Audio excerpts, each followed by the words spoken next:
Hello everyone, आप सभी का स्वागत है जाइल एकेडमी का यूट्यूब चैनल में। आज हम लोग इस चैनल के माध्यम से क्लास 12th की होने वाली बोर्ड एग्ज़ाम सब्जेक्ट मैथमेटिक्स का इम्पोर्टेंट वीडियो लेकर के आए हैं, जिसमें सिर्फ और सिर्फ 5 मार्क का क्वेश्चन होंगे। और इस वीडियो को अगर आप पूरा वॉच कर लेते हैं तो एग्ज़ाम में 5 मार्क्स में आने वाले जितने भी क्वेश्चन हैं आप उसको बना पाएंगे। तो जैसा कि आप लोग को पता भी है कि इसके पहले भी आपको 3 वीडियो मिल चुकी है, पार्ट 1, पार्ट 2, पार्ट 3, जिसमें आपको सिर्फ 2 और 3 मार्क का क्वेश्चन को सेलेक्ट करके बताया गया था। हर एक जगह से क्वेश्चन को कलेक्ट करके बताया गया था ताकि आप कॉन्सेप्ट को सीख सकें। एग्जाम में सेम टू सेम जो हमने बताया वो क्वेश्चन आए या ना आए, उसी टाइप से दूसरा क्वेश्चन आएगी। आप कॉन्सेप्ट को अगर वीडियो को देख के क्लियर कर लेते हैं और वीडियो को देखते हुए और भी क्वेश्चन का प्रैक्टिस कर लेते हैं साथ में, तो आपकी एग्जाम बहुत बेहतर होगी। तो आइए बिना कुछ बात किए हुए, समय को बर्बाद किए हुए हम लोग स्टार्ट करते हैं 5 मार्क का क्वेश्चन कि आखिर क्लास 12th में अभी जैक बोर्ड की एग्जाम में कहां से और कैसा क्वेश्चन आना है और कैसे उसको हम बना पाएंगे। तो आइए इस वीडियो को आप अंत तक वॉच करेंगे और आपको अच्छा लगेगा तो लाइक और शेयर करेंगे ताकि आपके और भी दोस्त लोग बेहतर तैयारी कर सकें। पिछला वीडियो भी अगर आप देखे होंगे और अच्छा लगा होगा तो उसे भी आप शेयर कर देंगे ताकि और दोस्त लोग भी आपके अच्छे तैयारी कर सके। तो आइए हम लोग सीखते हैं कि 5 मार्क्स का जो क्वेश्चन है, आप देख रहे हैं कि आज का जो हम लोगों का टॉपिक है 5 मार्क का सिर्फ क्वेश्चन का टॉपिक है। तो सबसे पहले हम आप लोग को ये बता दें कि 5 मार्क का क्वेश्चन आखिर बोर्ड एग्जाम में कितने आना है। एक बार हम फिर से आप लोग को बता दें कि क्वेश्चन MCQ फॉर्मेट में आना है, जो कि 30 गो होगी, आपको 30 क्वेश्चन बनाना है, ठीक है। और 2 मार्क का जो क्वेश्चन होगी, 2 मार्क का जो क्वेश्चन होगा वो आपका 8 आएंगे, लेकिन बनाना आपको 6 है, ठीक है। 2 क्वेश्चन ऑफर में है। और 3 मार्क्स का जो क्वेश्चन है आपके सामने जो आने वाले हैं वो भी 8 हो आएंगे, लेकिन बनाना आपको 6 है। बनाना कितना है आपको? 6 है, ठीक है। इसके बाद आप ध्यान देंगे जो 5 मार्क का जो क्वेश्चन बोर्ड एग्जाम में आना है वो भी आपका क्वेश्चन 6 आएगा, लेकिन बनाना आपको कितना है? 4 आना है। यानी कि आप अच्छे ढंग से पढ़ लेंगे सबसे पहले क्वेश्चन का इंस्ट्रक्शन, ठीक है। क्वेश्चन का इंस्ट्रक्शन यही होगा कि सेक्शन ए MCQ होगा 30, जिसको बना दीजिए, 30 में 30 आ जाएगा। 2 मार्क का क्वेश्चन 8 को दिया रहेगा, लेकिन 6 को आपको सेलेक्ट करना है। जो बेहतर आपको लगेगा कि हम क्लियर कर पाएंगे वही 6 बनाइएगा। और 3 मार्क्स का भी क्वेश्चन आपको 8 को मिलेगा, लेकिन बनाना 6 है, ठीक है। और 5 मार्क्स का भी क्वेश्चन आपको 6 मिलने वाला है। उधर सब 8 था, लेकिन यहाँ पर 5 मार्क्स का 6 मिलने वाला है, जिसमें आपको 4 क्वेश्चन को बनाना है। याद रखेंगे कि सब्जेक्टिव, ये सब सब्जेक्टिव है, और अगर आप सब्जेक्टिव को ढंग से बनाते हैं तो ढंग का मार्क्स मिलेगा। स्टेप बाय स्टेप में कहीं मिस्टेक करते हैं तो आपको नंबर कट सकता है। लेकिन ये जो MCQ है इसमें आपका कोई मार्क्स नहीं कटेगा, आपको उसमें टिकिंग करना है और आप बेहतर कर सकते हैं। मतलब कि टिकिंग का मतलब पहला का ये, दूसरा का भी, तीसरा का C, तो उसमें कुछ लिखना है ही नहीं, तो आपका मार्क्स नहीं कटेगा, सही फुल मार्क्स मिलेगा।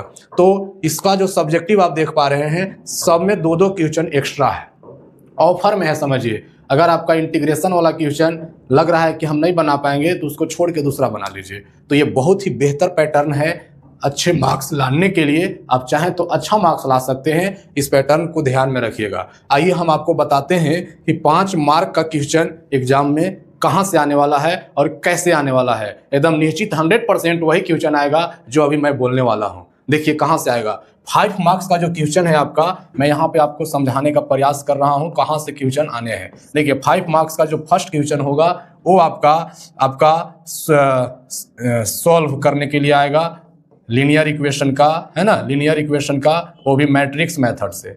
ये क्वेश्चन आपका 5 नंबर में गारंटी आने वाला है, इसलिए आप इसका बार बार प्रैक्टिस कर लेंगे। Solve linear equation, system of linear equation matrix method, using matrix method, एक क्वेश्चन 5 नंबर का गारंटी आने वाला है। दूसरा क्वेश्चन आपका जो है वो होगा शॉर्टेस्ट डिस्टेंस। शॉर्टेस्ट डिस्टेंस निकालने के लिए आपको 2 लाइन के बीच का शॉर्टेस्ट डिस्टेंस निकालने के लिए आपका एग्जाम में गारंटी आ रहा है, इसलिए आप उसका तैयारी कर लेंगे। आइए तीसरा क्वेश्चन आपको मैं बता दूं कि आपका मैक्सिमम मिनिमा से मैक्सिमम वैल्यू और मिनिमम वैल्यू निकालने के लिए आपके एग्जाम में एक क्वेश्चन गारंटी आ रहा है, यानी कि इस टाइप का भी क्वेश्चन को आप तैयारी कर लेंगे। अब देखिए चौथा क्वेश्चन जो है आपका LPP का सॉल्यूशन करने के लिए ग्राफिकली मेथड से गारंटी आ रहा है। इसके बाद देखिए पांचवा जो आपका 5 नंबर का क्वेश्चन आने वाला है वो एक क्वेश्चन प्रोबेबिलिटी से आने वाला है और वो प्रोबेबिलिटी आपको बैच थ्योरम से आने वाला है। कहां से आने वाला है? बैच थ्योरम से आने वाला है। और अगर आपको कंडीशनल प्रोबेबिलिटी से आ गया तो कोई बात नहीं है, मतलब प्रोबेबिलिटी से एक क्वेश्चन आएगा या फिर बैच थ्योरम से आएगा या फिर कंडीशनल प्रोबेबिलिटी से आएगा, लेकिन निश्चित आएगा। ठीक है, छठा क्वेश्चन आपको जो होने वाला है वो कैलकुलस से आने वाला है। कहां से आने वाला है? कैलकुलस से आने वाला है। वो आपका एरिया बॉन्डेड से आएगा। एरिया बॉन्डेड यानी कि रीजन बॉन्डेड जो भी आपको प्राप्त होगी उसको एरिया निकालना है यूजिंग इंटीग्रेशन मेथड।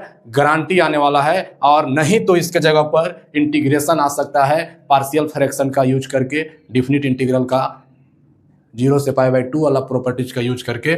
यही आपको 6 क्वेश्चन एग्जाम में आएगा, जिसमें 4 आपको बना देना है। तो आप अपने मन में 4 कोई को भी सेलेक्ट कर लीजिए। अगर मैट्रिक्स मेथड आप बना पाते हैं तो उसी का प्रैक्टिस कर लीजिए। मतलब जो तैयारी तो 6 का ही करेंगे, एग्जाम में कभी कभी हो जाता है कि कुछ ऐसा क्वेश्चन आ जाते हैं जो कि लगता है कि लेंदी है या फंस सकते हैं, तो आप उसको छोड़ करके कोई और को उठा लेंगे। तो मैंने अभी आपको बताया कि एग्जाम में 5 मार्क का क्वेश्चन कहाँ से आ रही है और कौन आ रही है। एकदम 100% यही क्वेश्चन एग्जाम में आ रही है। ठीक है, चलिए आइए अब हम लोग है मैट्रिक्स मेथड से सिस्टम ऑफ लीनियर इक्वेशन को सॉल्व करना है। सॉल्व करने का मतलब होता है कि एक्स वाई और जेड का वैल्यू निकालना है। ऐसे एक्स वाई जेड का वैल्यू तो आप जनरली 10 क्लास के भी मेथड से निकाल सकते हैं, लेकिन लिखा हुआ है कि बाय मैट्रिक्स मेथड। आइए मैट्रिक्स मेथड से कैसे एक्स वाई जेड का वैल्यू निकलेगा, एक सवाल सिर्फ सीखना है। इस टाइप का बहुत सवाल बनेंगे और एग्जाम में 5 नंबर का क्वेश्चन गारंटी आना है।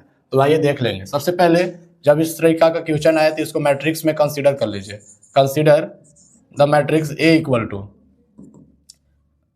जो मैट्रिक्स ए बनाना है आपको एक्स वाई जेड के कोफिशिएंट से बनाना है। तो एक्स वाई जेड का जो कोफिशिएंट होगा ये आपका होगा 1, -1 और 1। देख पा रहे हैं आप?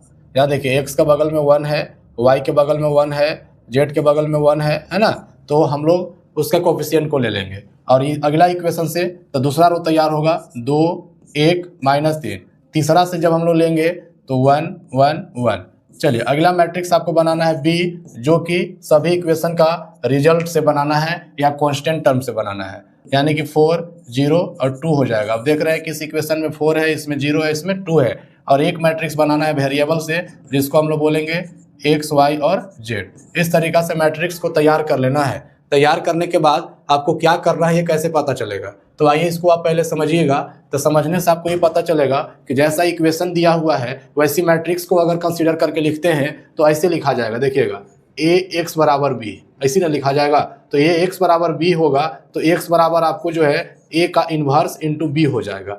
ठीक है, जब एक्स बराबर ए इन्वर्स बी हो जाएगा यानी कि एक्स वाला मैट्रिक्स और इधर ए वाला मैट्रिक्स, फिर इक्वेट हो जाएगा एक्स वाई जेड का वैल्यू। मतलब हमको यही काम करना है। तो ये काम करने के लिए हमको ए इन्वर्स की भी आवश्यकता होगी। तो ए इन्वर्स का जो फॉर्मूला होता है 1/डिटर्मिनेंट ए इंटू एडजॉइंट ऑफ ए, इस टाइप का फॉर्मूला है। यानी कि आपको एडजॉइंट भी निकालना है तभी आपको ए इन्वर्स निकलेगा। तो आइए कैसे कैसे निकलेगा हम लोग सीखते हैं। तो सबसे पहले तो डिटर्मिनेंट ए निकालना है। तो आप देखिए क्या करेंगे, now determinant A equal to, तो इस मैट्रिक्स को डिटर्मिनेंट के रूप में लिख लीजिए 1, -1, 1, 2, 1, -3, 1, 1, 1। तो डिटर्मिनेंट को कैसे हल किया जाता है, कोई भी एक रो और कॉलम को आप एक्सपेंड कर देंगे। तो मान लीजिए हम पहला रो को एक्सपेंड कर रहे हैं तो यहाँ पर 1 है, तो 1 को लेंगे तो जिस एलिमेंट को लिया जाता है उसका रो और कॉलम को आप हाइड समझ लीजिएगा। तो आपको बच जाएगा इतना, देखिए इतना ही बच जाएगा, ये वो में हम समझा दे रहे हैं, इतना ही बच जाएगा। तो 2/2 ऑर्डर का जब डिटर्मिनेंट होता है तो क्रॉस मल्टीप्लाई करके घटाया जाता है। तो एक में एक हो जाएगा, 1 से -3 में तो +3 कर देंगे घटाने के बाद। यहाँ पर देखिए माइनस है, ऑलरेडी एक माइनस है। एक्सपेंड करने का तरीका होता है, इधर देख लीजिए क्या तरीका होता है, प्लस माइनस प्लस और minus plus minus plus minus plus. इस तरीका से जो भी रो कॉलम को अगर आप एक्सपेंड करेंगे तो इस तरीका का यूज करेंगे। तो पहला के लिए प्लस यूज किए थे, दूसरा के लिए माइनस यूज किए हैं, तीसरा के लिए प्लस यूज करेंगे। तो देखिए ये वाला को जब हम लेंगे तो रो कॉलम को आपको हाइड करना होगा। ठीक है, तो रो कॉलम को हाइड करेंगे तो 2 एकम 2 और -3 से 1 यानी कि 2 + 3 हो जाएगा, +1 ये 1 को लेंगे तो रो कॉलम को ऐड करेंगे, 2 एकम 2 और 1 में से 1 यानी कि 2 में से 1 घट जाएगा। इसी को कैलकुलेट करिएगा तो यहाँ आपको 4 मिलने वाला है। 3 2 5 से 1 में गुना कीजिएगा 5 मिल जाएगा और यहाँ से 1 मिलेगा यानी कि 10 आ जाएगा। यहाँ से एक ट्विस्ट वाली बात आ जाती है कि अगर कोई भी डिटर्मिनेंट का वैल्यू अगर 0 आ जाएगा तो डिटर्मिनेंट का वैल्यू 0 आ जाएगा तो उस मैट्रिक्स का ए इनवर्स नहीं निकल पाएगा। तो 0 नहीं आया है इसलिए हम यहाँ पर लिख सकेंगे कि ए इनवर्स इसमें क्या करेगा, एग्जिस्ट करेगा। तो एक इंपॉर्टेंट बात जो ऑब्जेक्टिव में भी आ सकती है, अगर कोई भी मैट्रिक्स का डिटर्मिनेंट अगर 0 आ जाता है तो उसका ए इनवर्स नहीं निकलेगा। ठीक है, चलिए आगे हम लोग एडजॉइंट के चक्कर में चल रहे हैं। तो एडजॉइंट निकालने के लिए कोफैक्टर निकालना पड़ता है। The cofactor of elements in determinant A, इस डिटर्मिनेंट का सभी एलिमेंट का जो है कोफैक्टर निकालेंगे। जैसे कोफैक्टर निकाल लेंगे तो कोफैक्टर से जो मैट्रिक्स तैयार होगा उसका ट्रांसपोज को हम लोग एडजॉइंट कहते हैं। तो सभी का कोफैक्टर निकालिए। एलिमेंट इसमें टोटल 9 गो है, 9 गो कोफैक्टर लिखाएगा। ये 1 1 निकाल रहे हैं यानी कि पहला रो पहला कॉलम इसका। तो कोफैक्टर निकालने का कोई कठिन तरीका नहीं है, बिल्कुल आसान तरीका है। जिसका निकालेंगे उसका रो कॉलम को आप हाइड कर लीजिएगा। तो ये 1 का निकालेंगे, रो कॉलम हाइड हो जाएगा। जैसे डिटर्मिनेंट हल करते हैं वैसे ही हल कीजिएगा। 1 से 1 और -3 से 1 यानी कि आपको मिलेगा 4। ठीक है, बस आगे बढ़ते चलिएगा। A12 निकालेंगे तो इसका पास पहुंच गए तो रो कॉलम को आप हाइड कीजिएगा। 2 एकम 2 -3 से 1 में +3 यानी कि हो जाएगा आपको 5। अब यहाँ पर समझिएगा, जैसे हम 2 को निकाले हैं तो एक बात ध्यान में रखिएगा, जैसे ही आप निकालेंगे तो ये जो 1 1 1 2 लिखते हैं ना, इसको मन में ऐड कीजिएगा। 1 अब 1 2 होता है तो छोड़ दीजिएगा, कोई फर्क नहीं पड़ता है। और जैसे ही ये 1 और 2 जोड़िएगा मतलब कि ऑड आ जाएगा, विषम संख्या आ जाएगा। तो विषम संख्या के लिए एगो माइनस इसमें देना होता है ना, तो यहाँ पर हम माइनस लगा देंगे। आगे आइए, ये 1 3 निकालिएगा। तो ये 1 3 निकालिएगा यानी कि ये है 1 का रो कॉलम हाइड कीजिए। 2 एकम 2 और 1 में से 1 घटेगा तो 1 बच जाएगा। यहाँ देखिए कुछ नहीं किए हैं क्योंकि 1 और 3 4 इवेन नंबर आया। इसी प्रकार से दूसरा रो में चलिए तो 2 1 निकालना है आपको। ये 2 1 ये है तो रो और कॉलम को हाइड कीजिए। तो -1 और -1 -2 हो जाएगा। तो -2 हो जाएगा तो देखिए -2 हुआ ना, तो 2 और 1 3 होता है। तो यहाँ पर एक माइनस दीजिएगा ना, तो माइनस दीजिएगा तो ये आपका प्लस हो जाएगा, है ना। चलिए आइए आगे आपको निकालना है। 822 निकालना है। तो 22 माने इस 1 की बात हो रही है। तो ये रो और कॉलम को हाइड कीजिएगा तो 1 में से 1 घटेगा। ठीक है, 1 एकम 1 1 एकम 1 1 में से 1 घटेगा तो 0 हो जाएगा। क्या हो जाएगा? 0। अगला निकालिएगा तो 823 निकालना है आपको। तो 23 का मतलब -3 की बात की जा रही है। तो ये वाला कॉलम अभी वाला रो को हाइड कीजिए। 1 गुना 1 और -1 गुना 1, 1 और -1 यानी कि 1 और 1 2 हो जाएगा। तो जैसे जब ये 2 होगा ना तो यहाँ देखिएगा 2 और 3 क्या होता है? 5। तो ऑड नंबर, तो यहाँ पर एक माइनस दे दीजिएगा। अब लास्ट रो का बचा हुआ है अथवा देखिएगा A31 निकालना है। A31 का मतलब इस 1 का निकालना है। रो और कॉलम ऐसे हाइड हो जाएगा। -1 से -3 में 3 बनेगा और 1 घट जाएगा यानी कि 3 में घट जाएगा तो 2 बचेगा। ठीक है, देखिएगा बड़ा ही इसमें कभी कभी एकाध अगर मिस्टेक हो गया ना तो आपको आंसर तक चले तो जाइएगा लेकिन आंसर नहीं पहुंच पाएगा। इसलिए ये वाला काम आप ध्यान से कीजिएगा। हो सके तो आप ऐसे भी कर सकते हैं। देखिएगा 32 का मतलब भी 1 है ना। तो ये वाला रो और ये वाला कॉलम हाइड किए तो क्या डिटर्मिनेंट बचा? 1 1 2 -3 यहाँ लिख लीजिएगा अगर वैसे टेंशन महसूस होगा तो। 1 से -3 और 2 से 1 -2 यानी कि -3 और -2 क्या होता है? -5। देखिए 32 बात कर रहे हैं, इसका बात कर रहे हैं। तो ये वाला कॉलम और ये वाला रो खत्म तो गुना कीजिए। -3 और -2 कितना? -5। जैसे ही हम -5 लिखिएगा ना तो थोड़ा सा यहाँ ध्यान दीजिएगा कि 3 और 2 क्या होता है? 5। तो 5 होता है तो ऑड है कि इवेन? ऑड है। तो यहाँ पर क्या कर लीजिएगा? प्लस कर लीजिएगा। ठीक है, एक और बच गया है A33। तो 33 जब निकालिएगा तो यहाँ पर है ये 33। देखिए तो ये वाला कॉलम ये वाला रो हट गया तो ये समझिए कि 1 गुना 1 1 2 से -1 में तो 1 और 2 क्या हो जाएगा? 3। जैसे इस तरीका से निकालिएगा तब आप निकालेंगे एडजॉइंट ऑफ ए। तो एडजॉइंट ऑफ ए का मतलब हुआ कि जो भी कोफैक्टर निकाले हैं इसको मैट्रिक्स में लिखिए। सब देखिए पहला रो का है कोफैक्टर यानी कि लिखा जाएगा 4 -5 और 1। दूसरा रो का देखिएगा 2 0 -2 2 0 -2 और तीसरा रो का देखिएगा 2 5 और 3 है। 2 5 और 3 है। ये आपका मैट्रिक्स बन गया कोफैक्टर से और इसी का आप ट्रांसपोज कर दीजिएगा तो एडजॉइंट हो जाएगा। एक बार देख देते हैं। 4 -5 1 है 2 0 -2 2 5 3। बहुत सावधानी से बनाना है, एक मिस्टेक आगे आपको पूरा मेहनत खत्म कर सकता है। तो आइए इसका ट्रांसपोज आपको लिखना है। ट्रांसपोज का मतलब होता है रो कॉलम का इंटरचेंज। ये रो में लिखा है, इसको कॉलम में कर दीजिए। कर दिए, देखिए 4 - 5 1 4 - 5 1। आगे देखिएगा 2 0 -2 2 5 3। ये हम लोग सभी को इंटरचेंज कर दिए, जो रो में लिखा हुआ था कॉलम में लिख दिए। चलिए अब हमारा काम आता है फाइनल, जो अभी आप लोग को पता चला कि x बराबर क्या लिख सकते हैं, ये लिख सकते हैं a इनवर्स b। तो a इनवर्स के जगह क्या लिख दें हम लोग direct 1 determinant a into adjoint of a, और इनवर्स के बाद b लिखना है। तो यहाँ b हम लोग कुछ नहीं किए हैं, a इनवर्स के यहाँ पर फॉर्मूला लिख दिए हैं ताकि दो बार ना लिखना पड़े। अब देखिएगा 1/a, a का मतलब 10 आया है आपका डिटर्मिनेंट। अब एडजॉइंट आपके सामने देखिए है 4 - 5 और 1 2 0 -2 2 5 और 3, और b भी आपका बन के रेडी है। b है आपका 402 402, ये आपका b रेडी था। ठीक है, अब आइए हम लोग गुना करेंगे। तो गुना करेंगे तो क्या रिजल्ट आएगा सो देखिएगा। x बराबर जैसे ही आप गुना करेंगे तो रो से कॉलम में गुना करना है। देखिए 4 चौका क्या हो जाएगा आपका 16। देखिए 4 चौका लिख देंगे हम 16। 2 से 0 में गुना करेंगे हो जाएगा 0।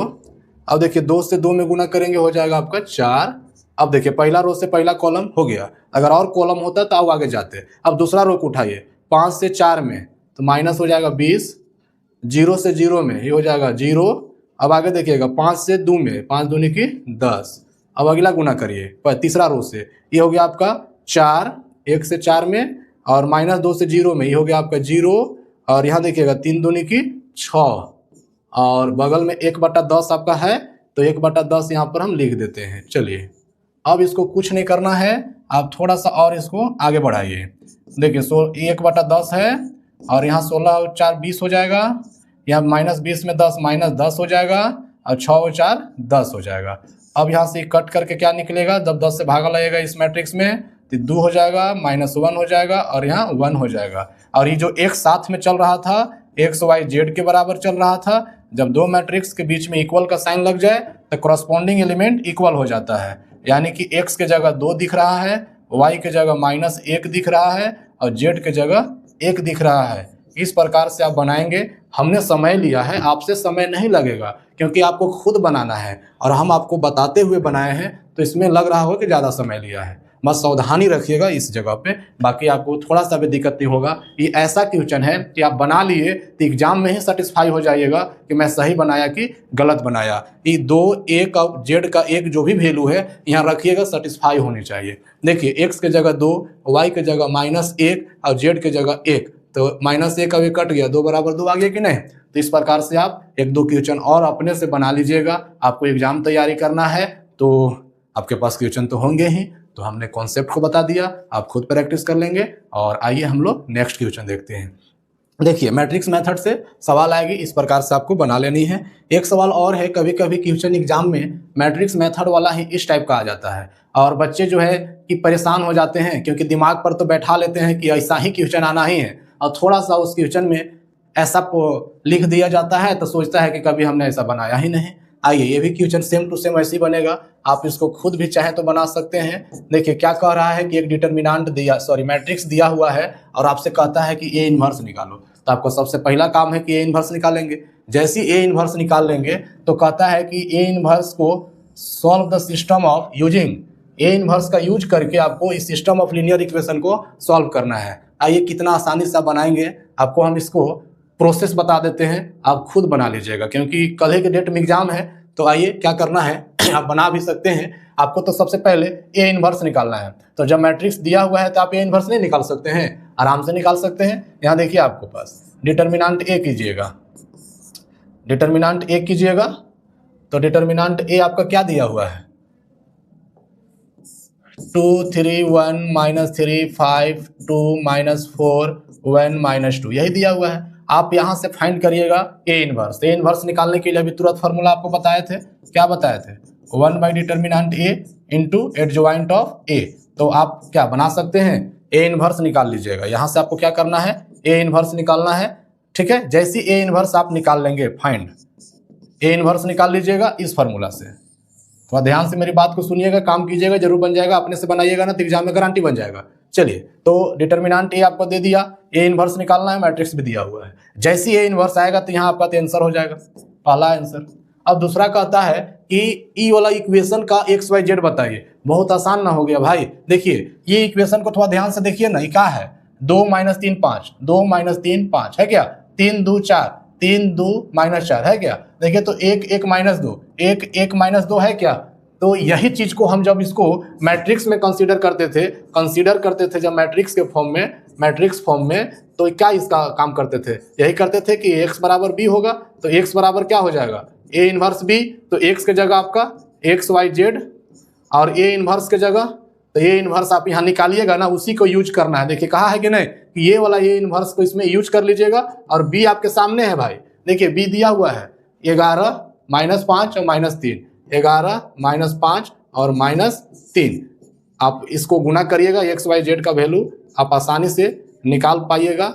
आपको निकाल के कमेंट करना है कि जी सर एक्स वाई जेड का वैल्यू ये आया है। या लाइव क्लास में होते तो हम इसको बता देते, लेकिन टेक्निकल इशू से लाइव मेरा नहीं हो पा रही है, इसलिए हम रिकॉर्डेड वीडियो को ज़्यादा लंबा नहीं करना चाहते हैं भाई। इसके वजह से हम आपको हिंट्स कर दिया कि आपको कुछ नहीं करना है, इस मैट्रिक्स से ए इनवर्स निकाल लीजिए, पहला डिमांड इसका पूरा हो जाएगा। दूसरा डिमांड है कि एक्स वाई जेड निकालिए, तो ये देखिए इसका मैट्रिक्स ऐसे फॉर्म में आएगा, तो ए इनवर्स यहाँ यही वाला उठा कर रख दीजिए, गुना कीजिए, कंपेयर कर लीजिएगा, एक्स वाई जेड आ जाएगा। ठीक है, चलिए आइए अगला क्वेश्चन की बात करेंगे। मैट्रिक्स में 2 ही टाइप का क्वेश्चन आएगा, पीछे वाला जो हमने अभी बताया कि एक्स वाई जेड का वैल्यू निकालना है, उसी प्रकार से ये भी एक्स वाई जेड का वैल्यू निकालना है, लेकिन थोड़ा सा क्वेश्चन में अपडेट कर देता है, बच्चे डिस्टर्ब हो जाते हैं। चलिए आइए नेक्स्ट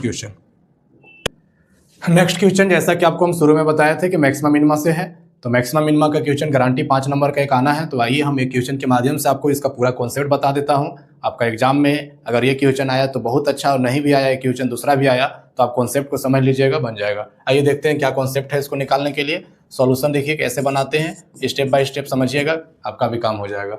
देखिए कभी भी कोई फंक्शन का मैक्सिमम और मिनिमम वैल्यू निकालना है तो सबसे पहले उसका मैक्सिमम और मिनिमम पॉइंट को खोजा जाता है। वैल्यू तो आपको ये फिक्स ही देगा, लेकिन पहले पॉइंट पता चलना चाहिए कि इस पॉइंट पर ये फंक्शन मैक्सिमम होगा और इस पॉइंट पर ये फंक्शन मिनिमम होगा। आइए वो कैसे पता करेंगे। सबसे पहला जो आपको काम करना है, जो सुन पा रहे हैं वही समझिएगा, वर्किंग प्रोसेस है। सबसे पहला काम है कि आपको एवरेज एक्स निकालना है। ठीक है, तो एवरेज एक्स निकालेंगे तो हो जाएगा 3x² - 12x + 9 हो गया एवरेज एक्स। एवरेज एक्स का मतलब फंक्शन का फर्स्ट डेरिवेटिव। एवरेज एक्स निकालने के बाद आपको क्या करना है, एवरेज एक्स के बराबर 0 लेना है, यहीं से आपको पॉइंट मिलेगा। तो एवरेज एक्स बराबर जब 0 ले लेंगे तो 3x² - 12x + 9 बराबर 0, यहाँ से x का आपको वैल्यू निकाल लेना है। 3 कॉमन ले लीजिएगा तो x² माइनस ये हो जाएगा 4x + 3 = 0। यहाँ से आप इसको फर्स्ट इंटू लास्ट करेंगे तभी तो x का वैल्यू आएगा। तो फर्स्ट इंटू लास्ट करिए, देखिएगा 3, आप इसको लिख सकते हैं x² माइनस, आपको जोड़ने घटाने पर 4x होना चाहिए, है ना, और क्रॉस गुना करने पर आपको 3 होना चाहिए। तो ये आप लिख सकते हैं -3x - x + 3 = 0। मिडिल टर्म को 2 भागों में ऐसा तोड़ा जाता है, फर्स्ट इंटू लास्ट आप लोग जानते ही हैं।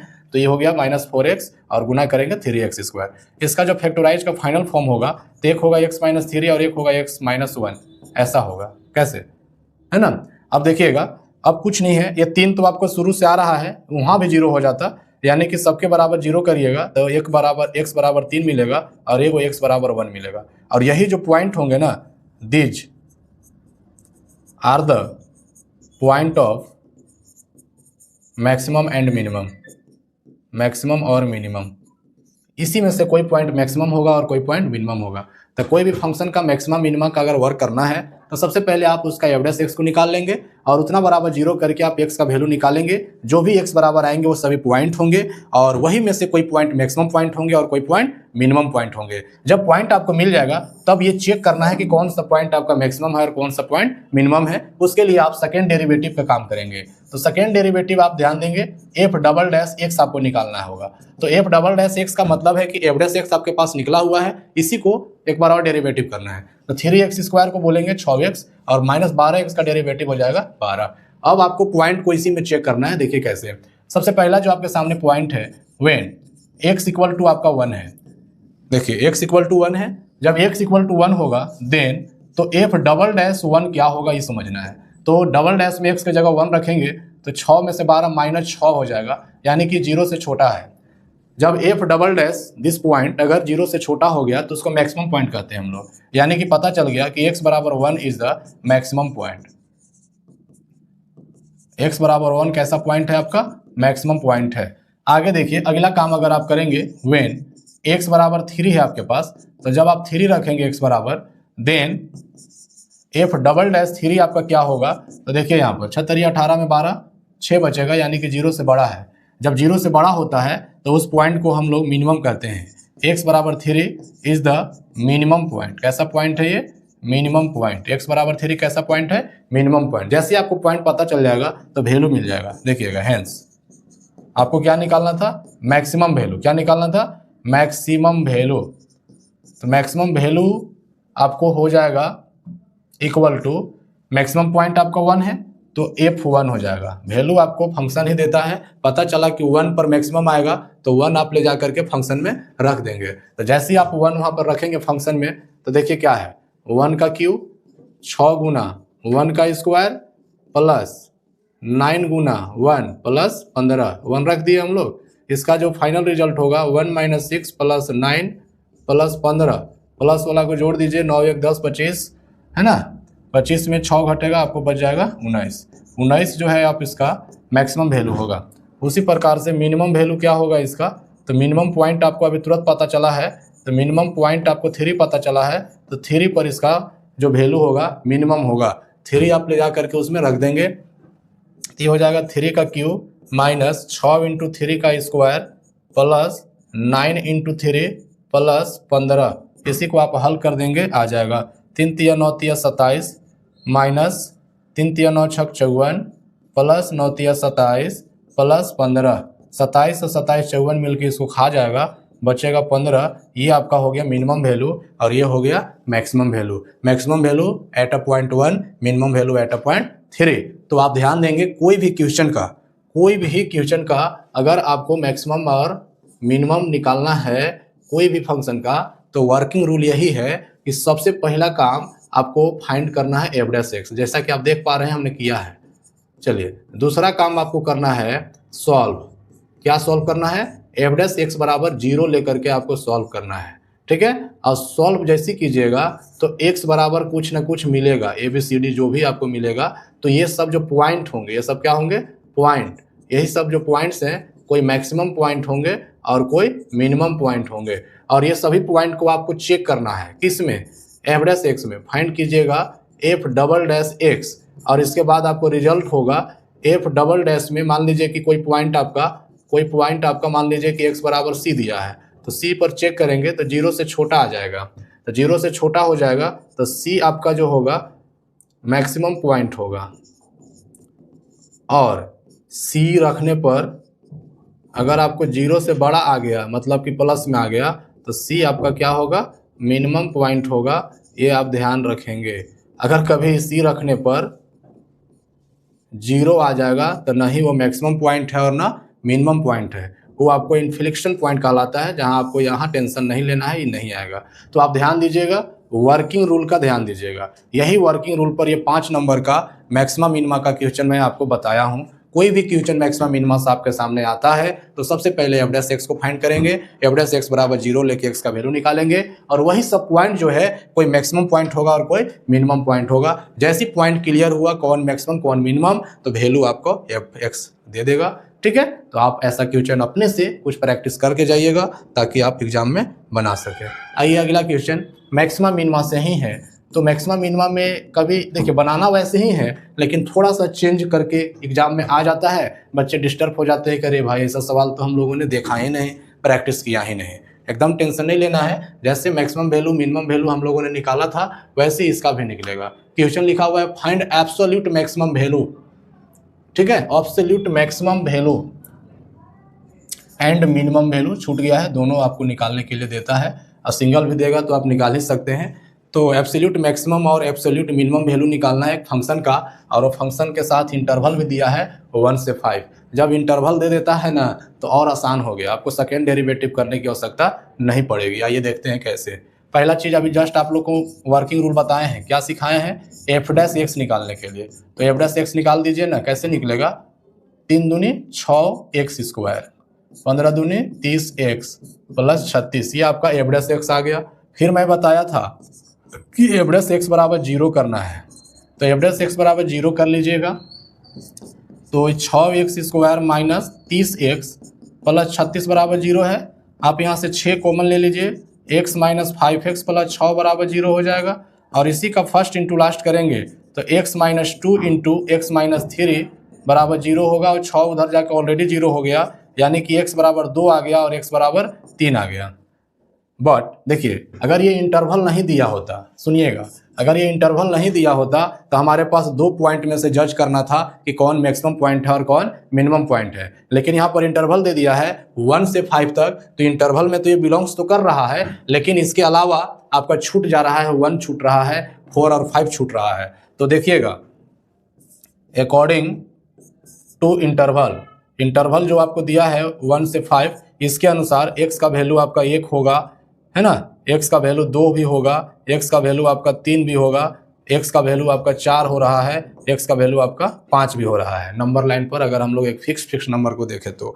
अब इस हिसाब से आपको कुछ नहीं करना है, आप एकदम आंख बंद कर दीजिए, आपको डबल डेरिवेटिव में जाना ही नहीं है, क्योंकि आपको तो पता है ये है कि जब हमको वैल्यू जो देगा तो मैक्सिमम और मिनिमम एफ एक्स ही देता है। तो आप ऐसा करें कि सभी जगह एक्स रह के इसका वैल्यू को पता कर लेवे, और अपने आप पता चल जाएगा कौन मैक्सिमम है और कौन मिनिमम है। तो सर ऐसा जब है ये था तो शुरू में हमको कहते हैं कि 1 से 5 वहाँ रह के निकाल दीजिए। आप ऐसा कर सकते हैं ऑब्जेक्टिव टाइप का क्वेश्चन में जल्दबाजी के लिए, लेकिन यहाँ सब्जेक्टिव क्वेश्चन है, ये देख के पता किया जाता है कि क्या इस इंटरवल से बाहर तो कोई पॉइंट नहीं आ जाएगा, इसलिए ऐसा पता कर लिया जाता है। आइए, तो आपको सबसे पहले हम आपको निकालने के लिए बताएंगे कि F1 को निकाल लीजिए, F2 को निकाल लीजिए, F3 को निकाल लीजिए, और F4 निकालिए, और F5 निकालिए।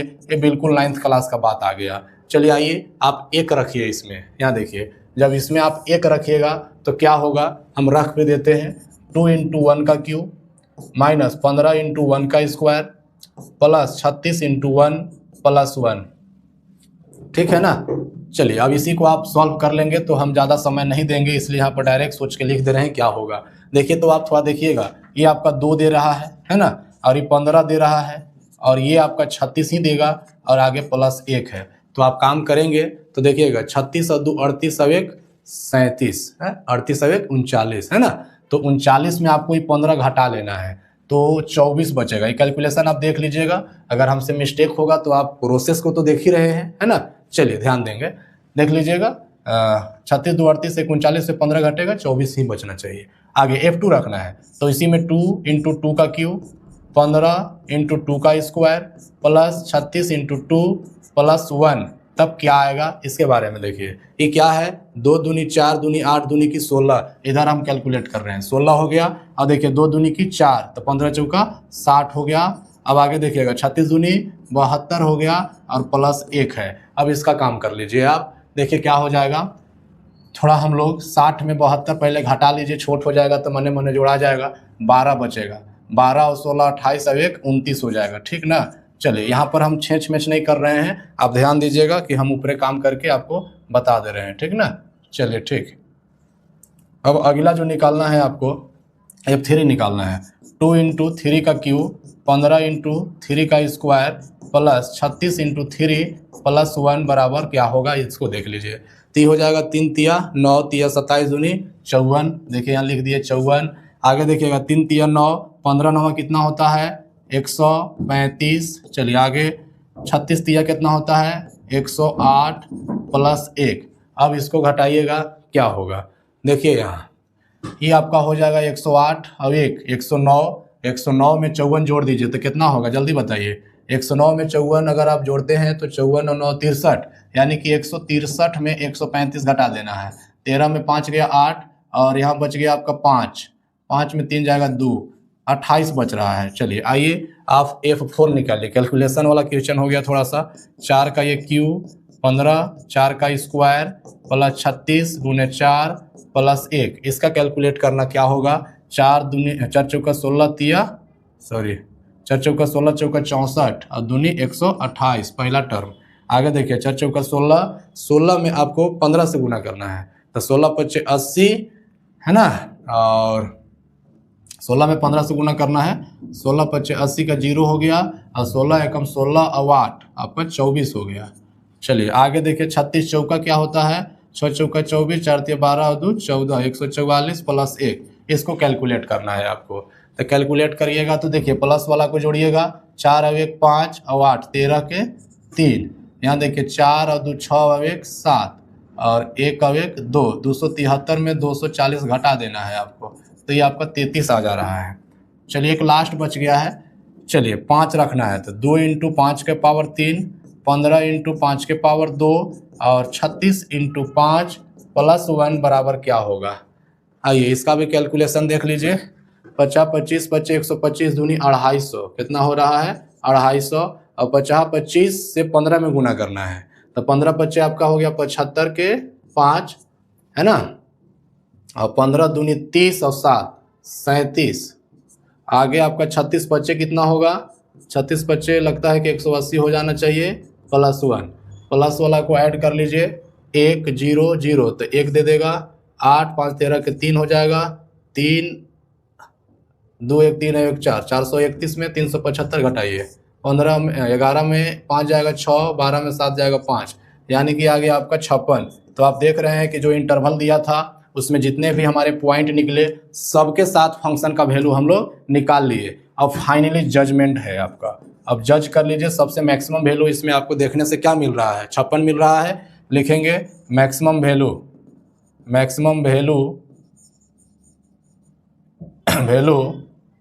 Of f(x) is 56 at x बराबर 5। मिनिमम वैल्यू क्या हो जाएगा, minimum value of f(x) is सबसे छोटा इसमें है 24 एट x बराबर 1, यही आपका क्या हो जाएगा आंसर। तो आपको मैक्सिमम मिनिमम से दो ही टाइप का सवाल आता है, एक ऐसा सवाल आएगा जिसका आपको इंटरवल दिया रहेगा, तो इंटरवल दिया रहेगा तो इस टाइप से बना लीजिएगा, और इंटरवल नहीं दिया रहेगा तो पिछला टाइप से बना लीजिएगा जो अभी मैंने जस्ट बताया है। ठीक है, आइए अब हम लोग नेक्स्ट क्वेश्चन को देखते हैं। मैक्सिमम मिनिमा का प्रैक्टिस करके जाएंगे, आपका 5 मार्क्स आ जाएगा। अब देखिएगा ना, पिछला सवाल जो अभी हमने बताया ये एब्सोल्यूट लिखा है, इससे आपको डरना नहीं है। सिर्फ मैक्सिमम वैल्यू और मिनिमम वैल्यू पूछे या absolute maximum absolute minimum value पूछे, दोनों सेम तरीका से आपको निकालना है, आपको टेंशन नहीं लेना है। निकालने का क्या प्रोसेस है अभी आपको हम दोनों टाइप का सवाल का बता दिए। तो आपके सामने जो हमने अगला टाइप का जो सवाल दिखा रहे हैं ये भी f(x) बराबर है और इसमें भी इंटरवल दिया है। तभी जैसे ये सवाल को हम लोगों ने बनाया है सेम टू सेम इस क्वेश्चन को भी आप खुद बना सकते हैं। वीडियो को ज़्यादा बड़ा नहीं करना चाहते हैं, इसलिए आप इसको सॉल्व कीजिएगा खुद से, सॉल्व इट सेल्फ बन जाएगा। अब इस तुरंत बताए हैं उसी को देखा करके आपको सेम टू सेम बना लेना है। क्वेश्चन तो बहुत सारा हम वर्क में देते, लेकिन आपका कल ही एग्जाम है तो आप अपने से भी प्रैक्टिस कर लीजिएगा लेकर के। चलिए नेक्स्ट क्वेश्चन आपके बीच में, जैसा कि आपको शुरुआत में ही हमने बताया कि 5 नंबर का क्वेश्चन कहाँ कहाँ से आना है और कौन कौन सा क्वेश्चन आएगा, 100% गारंटी है यही सब क्वेश्चन आएगा। और अगर ये नहीं आता है तो हमने बता ही दिया, 100% गारंटी है कि आप बनाएंगे, क्योंकि उसका कॉन्सेप्ट मैं बता दे रहा हूँ। तो आइए, अभी तक आप लोगों के 5 नंबर का 2 सवाल मैं क्लियर करा पाया हूँ, एक मैट्रिक्स मेथड से XYZ निकालना और एक मैक्सिमम वैल्यू और मिनिमम वैल्यू निकालना। अब तीसरा आपके सामने क्वेश्चन आ रहा है, तीसरा फॉर्मेट का, वो है आपका क्वेश्चन शॉर्टेस्ट डिस्टेंस से, है ना। ये क्वेश्चन एग्जाम में गारंटी आना है, इसको भी आप प्रैक्टिस कर लेंगे। आइए, तो आपके पास जो लाइन दिख रहा है r बराबर vector a plus lambda B, r बराबर vector a plus lambda B के फॉर्मेट में दिख रहा है। वेक्टर फॉर्म में लाइन के इक्वेशन है, आप यहाँ पर देख लेंगे, लिख देंगे कि this is the form of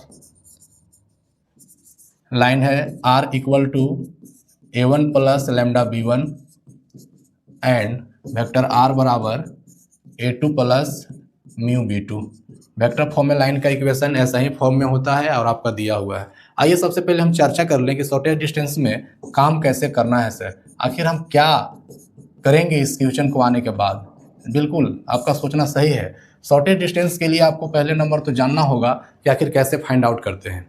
तो देखिए, कभी भी लाइन का इक्वेशन अगर इस टाइप का हो, वेक्टर r बराबर a1 प्लस लैम्डा b1 और r बराबर a2 प्लस म्यू b2, तो शॉर्टेस्ट डिस्टेंस का जो डायरेक्ट फार्मूला है आपका d बराबर, ये फार्मूला है a2 माइनस a1 कर देना है और डॉट कराना है b1 क्रॉस b2 के साथ और डिवाइड कर देना है B1 क्रॉस B2 के मैग्नीट्यूड से, और ओवरऑल को मॉड कर देना है क्योंकि आप डिस्टेंस निकाल रहे हैं। क्या निकाल रहे हैं? डिस्टेंस। तो डिस्टेंस हमेशा पॉजिटिव होता है, ठीक है। तो शॉर्टेज डिस्टेंस से रिलेटेड क्वेश्चन दो टाइप के होते हैं। पहला क्वेश्चन आप जज कीजिएगा, यह देखिएगा r बराबर a प्लस लैम्डा बी है, यहाँ भी r बराबर a प्लस लैम्डा बी है। ध्यान दीजिएगा, यहाँ और यहाँ कुछ भी रहे नो टेंशन है, लेकिन जैसी शॉर्टेज डिस्टेंस आपको निकालना हो ना, तो इस पर आपको बहुत गहरी नज़रों से ध्यान देने की आवश्यकता है। इसको बहुत गहरी नज़रों से एग्जाम में ध्यान देने की आवश्यकता है। जब क्वेश्चन आए तो आपको देखना है कि क्या ये दोनों वेक्टर पैरेलल तो नहीं है। अगर दोनों वेक्टर पैरेलल हो जाएंगे तो इस फार्मूला का यूज आप नहीं करेंगे। वहाँ पर कौन सा वेक्टर का कौन सा फार्मूला का यूज करेंगे, तो आप घबराइए नहीं। ऐसा भी क्वेश्चन हम लेकर के आए हैं, आपको एग्जाम में थोड़ा सा भी दिक्कत नहीं होगा। जितने वैरायटी का क्वेश्चन होंगे सभी को हमने आज बताने का प्रयास किया है और आपके साथ जारी भी हैं हम। तो आइए, इस क्वेश्चन में आपको टेंशन नहीं लेना है क्योंकि ये दोनों वेक्टर स्क्यू लाइंस में हैं। आपको लिखा हुआ नहीं रहेगा ये जो दोनों लाइन है पैरेलल लाइंस हैं कि स्क्यू लाइंस हैं। स्क्यू लाइंस का अलग फार्मूला होता है, पैरेलल लाइंस का डिस्टेंस निकालने का अलग फार्मूला होता है। तो ये स्क्यू लाइंस के लिए है, यानी कि जब B1 और B जो दोनों वेक्टर है अलग अलग होंगे तब के लिए फार्मूला है। आइए, सेम के लिए भी हम आपको बताएंगे अगला क्वेश्चन में। इस क्वेश्चन को बनाने के लिए आप समझ पा रहे होंगे कि ये फार्मूला है तो A2 माइनस A1 चाहिए, B1 क्रॉस B2 चाहिए, B1 क्रॉस B2 का मैग्नीट्यूड चाहिए। टोटल मटेरियल आप निकाल लीजिए और ले जा करके फार्मूला में रख दीजिए और तुरंत आंसर आ जाएगा। तो आइए, इसीलिए हम इस लाइन को इस फॉर्म से कंपेयर करा लिया ताकि आपको A1 A2 पता चल जाए कि क्या है। देखिएगा, A1 बराबर आपका है 3i plus 4j minus 2k, और A2 बराबर जो है आपका वो है, वहाँ देखिए दूसरा लाइन में i minus 7j minus 2k। और उसी प्रकार से आपका B1 B2 की भी आवश्यकता है। तो B1 vector B direction vector होता है, दो लाइन में है तो एक का नाम B1 और एक का लाइन B2 कर दिया हूं मैं। Minus i plus 2j plus k, और B2 जो वेक्टर है आपका वो है आपका i plus 3j plus 2k। अच्छे ढंग से हल कीजिएगा, आंसर सॉलिड आएगा। आइए निकालना चालू कीजिए क्या क्या की आवश्यकता है। सर पहले A2 माइनस A1 की आवश्यकता है, तो यहीं ऊपर नीचे घटा दीजिए। देखिएगा, i में से एक i में से 3y घटेगा तो माइनस 2y हो जाएगा, ठीक है। माइनस 7j घटाओ 4j, तो घटाओ में 4 हो जाएगा, तो हो जाएगा माइनस 11j। माइनस 2k और माइनस 2k, तो हो जाएगा 0k। आपको घटाओ समझ में आई? ध्यान दीजिए, 1 घटाओ 3 माइनस 2 हो जाएगा, माइनस 7 घटाओ 4 माइनस 11, और माइनस 2 में माइनस 2 घटा दीजिएगा तो 0 हो जाएगा। आइए, इसके बाद आपको निकालना है B1 क्रॉस B2। तो आपके सामने है B1 cross B2। B1 cross B2 दो वेक्टर का जब क्रॉस निकालते हैं तो डिटर्मिनेंट मेथड से निकालते हैं। तो B1 का पहले i j k का जो भी कंपोनेंट है उसको लीजिए, -1 2 1, और B2 का लीजिए 1 3 2, और रो कॉलम इसमें दिख रहा है डिटर्मिनेंट मेथड से। कोई एक को एक्सपेंड कर दीजिए। आप i को लेते हैं तो रो कॉलम डिलीट होगा, 2 दूनी की 4 माइनस 3। अगर आपको समझ में आ रही है तो आप डायरेक्ट भी वेक्टर लिख सकते हैं। रो कॉलम को डिलीट कीजिएगा तो ये हो जाएगा -2, और 1 से गुना कीजिए -1 प्लस k। रो कॉलम को डिलीट कीजिएगा, है ना, ये हो जाएगा -3 और 2 1 से 1 में 2, ठीक है। यानी कि हो जाएगा आपका i और -2 और -1 -3, तो 3j हो जाएगा, -3 और -2 -5k हो जाएगा। इस तरीका से आपका B1 क्रॉस B2 वेक्टर आ गया। आप अगर चाहें तो ये न करके डायरेक्ट को कर सकते थे। i को लिए थे तो 2 दूनी 4 में 3 घटेगा, डायरेक्ट i हो जाता। ये लेते ऐसे तो -2 में -1 तो -3j होता, लेकिन यहाँ माइनस का पोजीशन होता है, इसके वजह से ये रो और कॉलम को डिलीट करते -3 -2 -5k, ठीक है। तो इस तरीका से B1 क्रॉस B2 आ गया भाई। इसके बाद आप देख रहे हैं कि इसका मैग्नीट्यूड भी चाहिए, तो सब यहीं निकाल देते हैं, वहाँ ले जाके खाली रख देंगे। आइए, तो B1 क्रॉस B2 का मैग्नीट्यूड क्या होगा। तो मैग्नीट्यूड कुछ नहीं करना है, जो निकला है वेक्टर उसी का i j k का कंपोनेंट जो भी है या कोफिशिएंट जो भी है उसको स्क्वायरिंग ऐड करते हैं। तो यहाँ 1 है तो 1 का स्क्वायर 1, 3 का स्क्वायर 9 और 5 का स्क्वायर 25, 25 और 9 34 और 1 35, यानी कि रूट में क्या हो गया 35 हो गया। आइए, एक चीज और निकालना है, वो भी हम यहीं पे निकाल देता हूं। A2 माइनस A1 डॉट चाहिए आपको B1 क्रॉस B2 के साथ। देखिएगा, यहीं निकाल देता हूं। ये देखिए आपका B1 क्रॉस B2 है, और ये देखिए A2 माइनस A1 है। -2 में 1 से तो सिर्फ -2 आपको मिलेगी। यहाँ देखिए -11 है और यहाँ 3 है तो -33 आपको मिलेगा। चलिए आइए, यहाँ 0 है, 0 से 5 में कीजिएगा 0 हो जाएगा, यानी कि -35 आपके सामने आ गया। अब आइए लेट लिख दीजिए D be the shortest distance between given lines, दिए हुए लाइन के बीच का ये शॉर्टेस्ट डिस्टेंस डी है। तो डी बराबर आपका फॉर्मूला तो मैं वहां भी लिख दिया हूं, एक बार फिर लिख देता हूं। A2 माइनस A1 का डॉट चाहिए आपको B1 क्रॉस B2 से, और B1 क्रॉस B2 का आपको मैग्नीट्यूड चाहिए, B1 क्रॉस B2 का आपको मैग्नीट्यूड चाहिए, और टोटल पे मॉड दीजिएगा।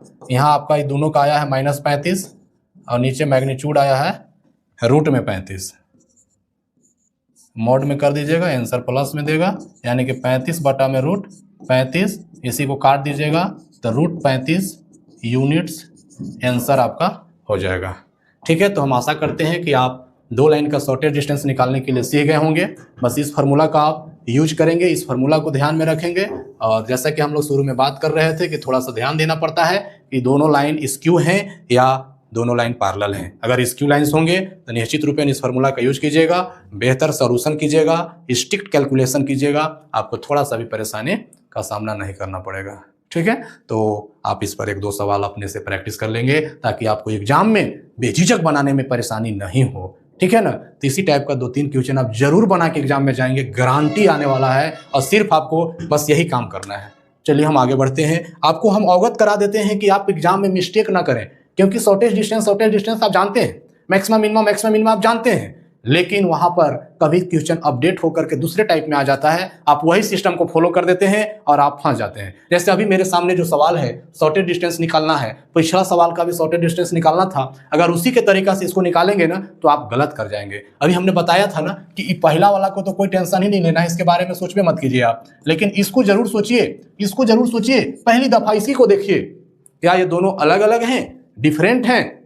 डिफरेंट से भी काम नहीं चलेगा, क्या प्रोपोर्शनल है? अगर प्रोपोर्शनल होंगे माने अगर ये है तो इसका दुगुना अगर यहाँ लिखा है, तिगुना लिखा है, 1/2 गुना लिखा है, यानी कि दोनों लाइन पैरेलल हैं, और पैरेलल लाइन का फॉर्मूला अलग होता है। ठीक है, तो आइए आपको हम बताते हैं कि जब दो लाइन पैरेलल होंगे तो शॉर्टेस्ट डिस्टेंस कैसे निकालेंगे। इसके पिछला वाला जो सवाल मैंने बताया ये स्क्यू लाइन्स के लिए फॉर्मूला था, याद रखेंगे। ठीक है, और स्क्यू लाइन्स हम यहाँ लिख भी देते हैं, किसके लिए फॉर्मूला था? स्क्यू लाइन्स के लिए फॉर्मूला था। और अगला जो सवाल आपके सामने है भाई, एग्जाम में मिस्टेक नहीं कीजिएगा, ये दोनों लाइन पैरेलल हैं, देख सकते हैं 2y + 3j + 6 के, 2y + 3j + 6 के दोनों सेम वेक्टर है, डायरेक्शन दोनों का सेम है, यानी कि दोनों का दोनों पैरेलल वेक्टर है। तो जब पैरेलल वेक्टर होंगे तो लाइन की इक्वेशन कैसे निकालेंगे, याद रखिएगा। अब स्क्यू लाइन्स और पैरेलल लाइन्स आप सब भुला भी जाइएगा, तो ये याद रखिएगा कि कोई भी लाइन अगर A1 + λb है एंड कोई भी लाइन r बराबर A2 + μb है, यानी कि b दोनों जगह सेम है, तो शॉर्टेस्ट डिस्टेंस का जो फॉर्मूला है d बराबर वो आपका ये हो जाएगा। A2 - A1 तो आपको निकालना ही है, A2 - A1 यहाँ डॉट करते थे, यहाँ पर क्रॉस b के साथ करना होगा। ठीक है, और बटा में b का मैग्नीट्यूड देना होगा और यहाँ भी मैग्नीट्यूड देना होगा, और यही आपका आंसर हो जाएगा यूनिट में, याद रखिएगा। इसीलिए हम लाइन का फॉर्मेट भी आपको दे दिया हूँ कि लाइन का फॉर्मेट यानी कि दोनों जगह b होगा, उसमें मैं क्या दिया था, B1 और B2 दिया था। तो बहुत आसानी से आप बना सकते हैं, इसको भी आप लिखेंगे solution these lines in the form of, किस फॉर्म में है भाई, वेक्टर r बराबर vector A1 + λb vector and vector r बराबर वेक्टर A2 + μb। कंपैरिजन करा लीजिएगा तो हेयर A1 के जगह आप पाएंगे i + 2j -4k, और A2 के जगह आप पाएंगे, दूसरा लाइन में है 3i + 3j -5k, और b वेक्टर जो है आपका वो दोनों में एक ही मिलेगा, 2i + 3j + 6k। नाउ करके जो भी मटेरियल की आवश्यकता है इस फार्मूला में रखने के लिए आप उसको निकालेंगे। तो A2 - A1 की आवश्यकता है, तो A2 - A1 = घटा दीजिए, 3 में से 1 घट जाएगा तो 2i बचेगा, 3 में 2 घट जाएगा, सिर्फ j बचेगा, -5 में -4 घटेगा, -k बच जाएगा, निकाल लिए। अब बात आता है कि A2 - A1 क्रॉस b निकालना है, कोई बड़ी बात नहीं, A2 - A1 का क्रॉस निकालना है आपको b वेक्टर के साथ, तो cross i j k, A2 - A1 vector का i j k का कंपोनेंट लिख दिए और b का लिख दिए 2 3 6, हो गया। इसी को मैट्रिक्स मेथड से आप हल कर लेंगे, तो हल कर लेंगे तो क्या आएगा सुनिएगा, देखिएगा आई लीजिएगा, रो कॉलम डिलीट 6, अब यहाँ देखिए 6 और 3 9 आई हो जाएगा। आगे देखिएगा रो कॉलम डिलीट कीजिएगा, 6 दूनी की 12 और 12 अभी देखिएगा -1 से 2 में -2 तो +2 12 और 2 14 -14 जे हो जाएगा, होगा ना, प्लस के रो कॉलम को डिलीट कीजिएगा, 3 दूनी 6 में 2 एकम 2 घट जाएगा तो ये हो जाएगा 4 के। एक बार वेरीफाई कर लेते हैं, सही लिखे हैं A2 - A1 2 1 -1 2 1 -1 और vector B 2 3 6 2 3 6 row column delete करके एक्सपेंड करना है, आई को पकड़ेंगे तो 6 एकम 6 -3 तो प्लस, ठीक है, माइनस लिया जाता है इस पोजीशन पर, 6 दूनी 12 और 2 14, ठीक है, के 2 3 दूनी 6 में 2 घटेगा 4 के आ गया। अब आप सोचिए कि इसका आपको क्या चाहिए, मैग्नीट्यूड भी चाहिए, तो वो भी निकाल लीजिए, काहे को वहाँ ले जाना है, और नहीं तो वहीं अगर आप जाना चाहते हैं तो यहाँ के बाद वहाँ भी जा सकते हैं। आइए, let D be the shortest distance, shortest distance between given lines, दिए हुए लाइन के बीच का डी आपका शॉर्टेस्ट डिस्टेंस है, और डी बराबर आपका फार्मूला तो मैं वहाँ भी लिख दिया हूँ और मैं फिर लिख रहा हूँ वही फार्मूला जो लिखा हुआ है, बस देखिएगा। तो ये निकाला हुआ है मेरे पास, इसका मैग्नीट्यूड चाहिए, तो मैग्नीट्यूड का मतलब आप जानबे करते हैं, रूट के अंदर आई जे के का स्क्वायरिंग ऐड कर देना है, तो 9 का स्क्वायर कितना होता है 81, 14 का स्क्वायर कितना होता है 196। चलिए देखिएगा, हमको नहीं याद होगा तो गलत हो जाएगा, 4 का क्या होता है 16। चलिए बटा नीचे बी का मैग्नीट्यूड आपको चाहिए, बी का मैग्नीट्यूड देखिए 2 का स्क्वायर 4, 3 का स्क्वायर 9, 6 का स्क्वायर 36। ऐड कर दीजिए सभी को, 6 6 12 और 1 13 का 3 हो जाएगा, 1 और 9 10 और 8 18 और 1 19 हो जाएगा, और सिर्फ यहाँ पर 1 है तो ये हो जाएगा 293 और रूट में, और नीचे क्या हो जाएगा आपका देखिएगा 9 और 4 13 और 36 49, तो वर्गमूल कितना हो जाएगा 7। अब देखिए 293 जो है आपका, क्या आप इसको वर्गमूल निकाल सकते हैं, कुछ निकलेगा गुणनखंड करके देखिएगा, और नहीं निकलेगा तो मेरा तो यहीं पे आके रुका हुआ है, आप कैलकुलेशन को देख लीजिएगा, अगर मिस्टेक भी होगा तो आप इसको सुधार लीजिएगा, ऐसे मिस्टेक नहीं होना चाहिए, लेकिन मैं आपको सिखाने के लिए ये आया हूँ कि कैसे शॉर्टेस्ट डिस्टेंस निकाला जाएगा। लाइन का इक्वेशन 2 फॉर्म में मिलेंगे आपको, एक पैरेलल फॉर्म में और एक स्क्यू फॉर्म में लाइन मिलेंगे, तो आप फार्मूला देख के लगाइएगा, ये आपको पैरेलल के लिए है और इसके पहले स्क्यू के लिए है। मैंने ये भी बताया कि अगर आप पैरेलल लाइन नहीं पहचान पाते हैं कि किसको बोलते हैं तो लाइन को ध्यान दीजिएगा, डायरेक्शन वेक्टर एक दूसरे का प्रोपोर्शनल जरूर होगा, इसलिए वो पैरेलल होगा, और स्क्यू लाइन्स नहीं पहचानेंगे तो जरूर पहचानने का तरीका मैंने बताया था कि जो दोनों लाइन का जो डायरेक्शन वेक्टर होगा वो दोनों का दोनों अलग अलग होगा, डिफरेंट होगा, तो स्क्यू लाइन से उसके लिए इस फार्मूला का यूज करेंगे और इसके लिए इस फार्मूला का यूज करेंगे। तो हम आशा करते हैं कि शॉर्टेस्ट डिस्टेंस का जो भी क्वेश्चन आएगा आप बना लेंगे। चलिए आते हैं next question.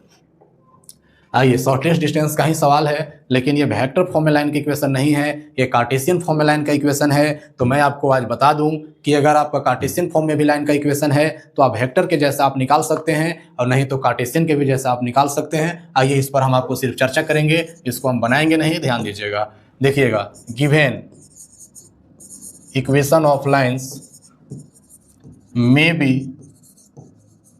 Retain as retain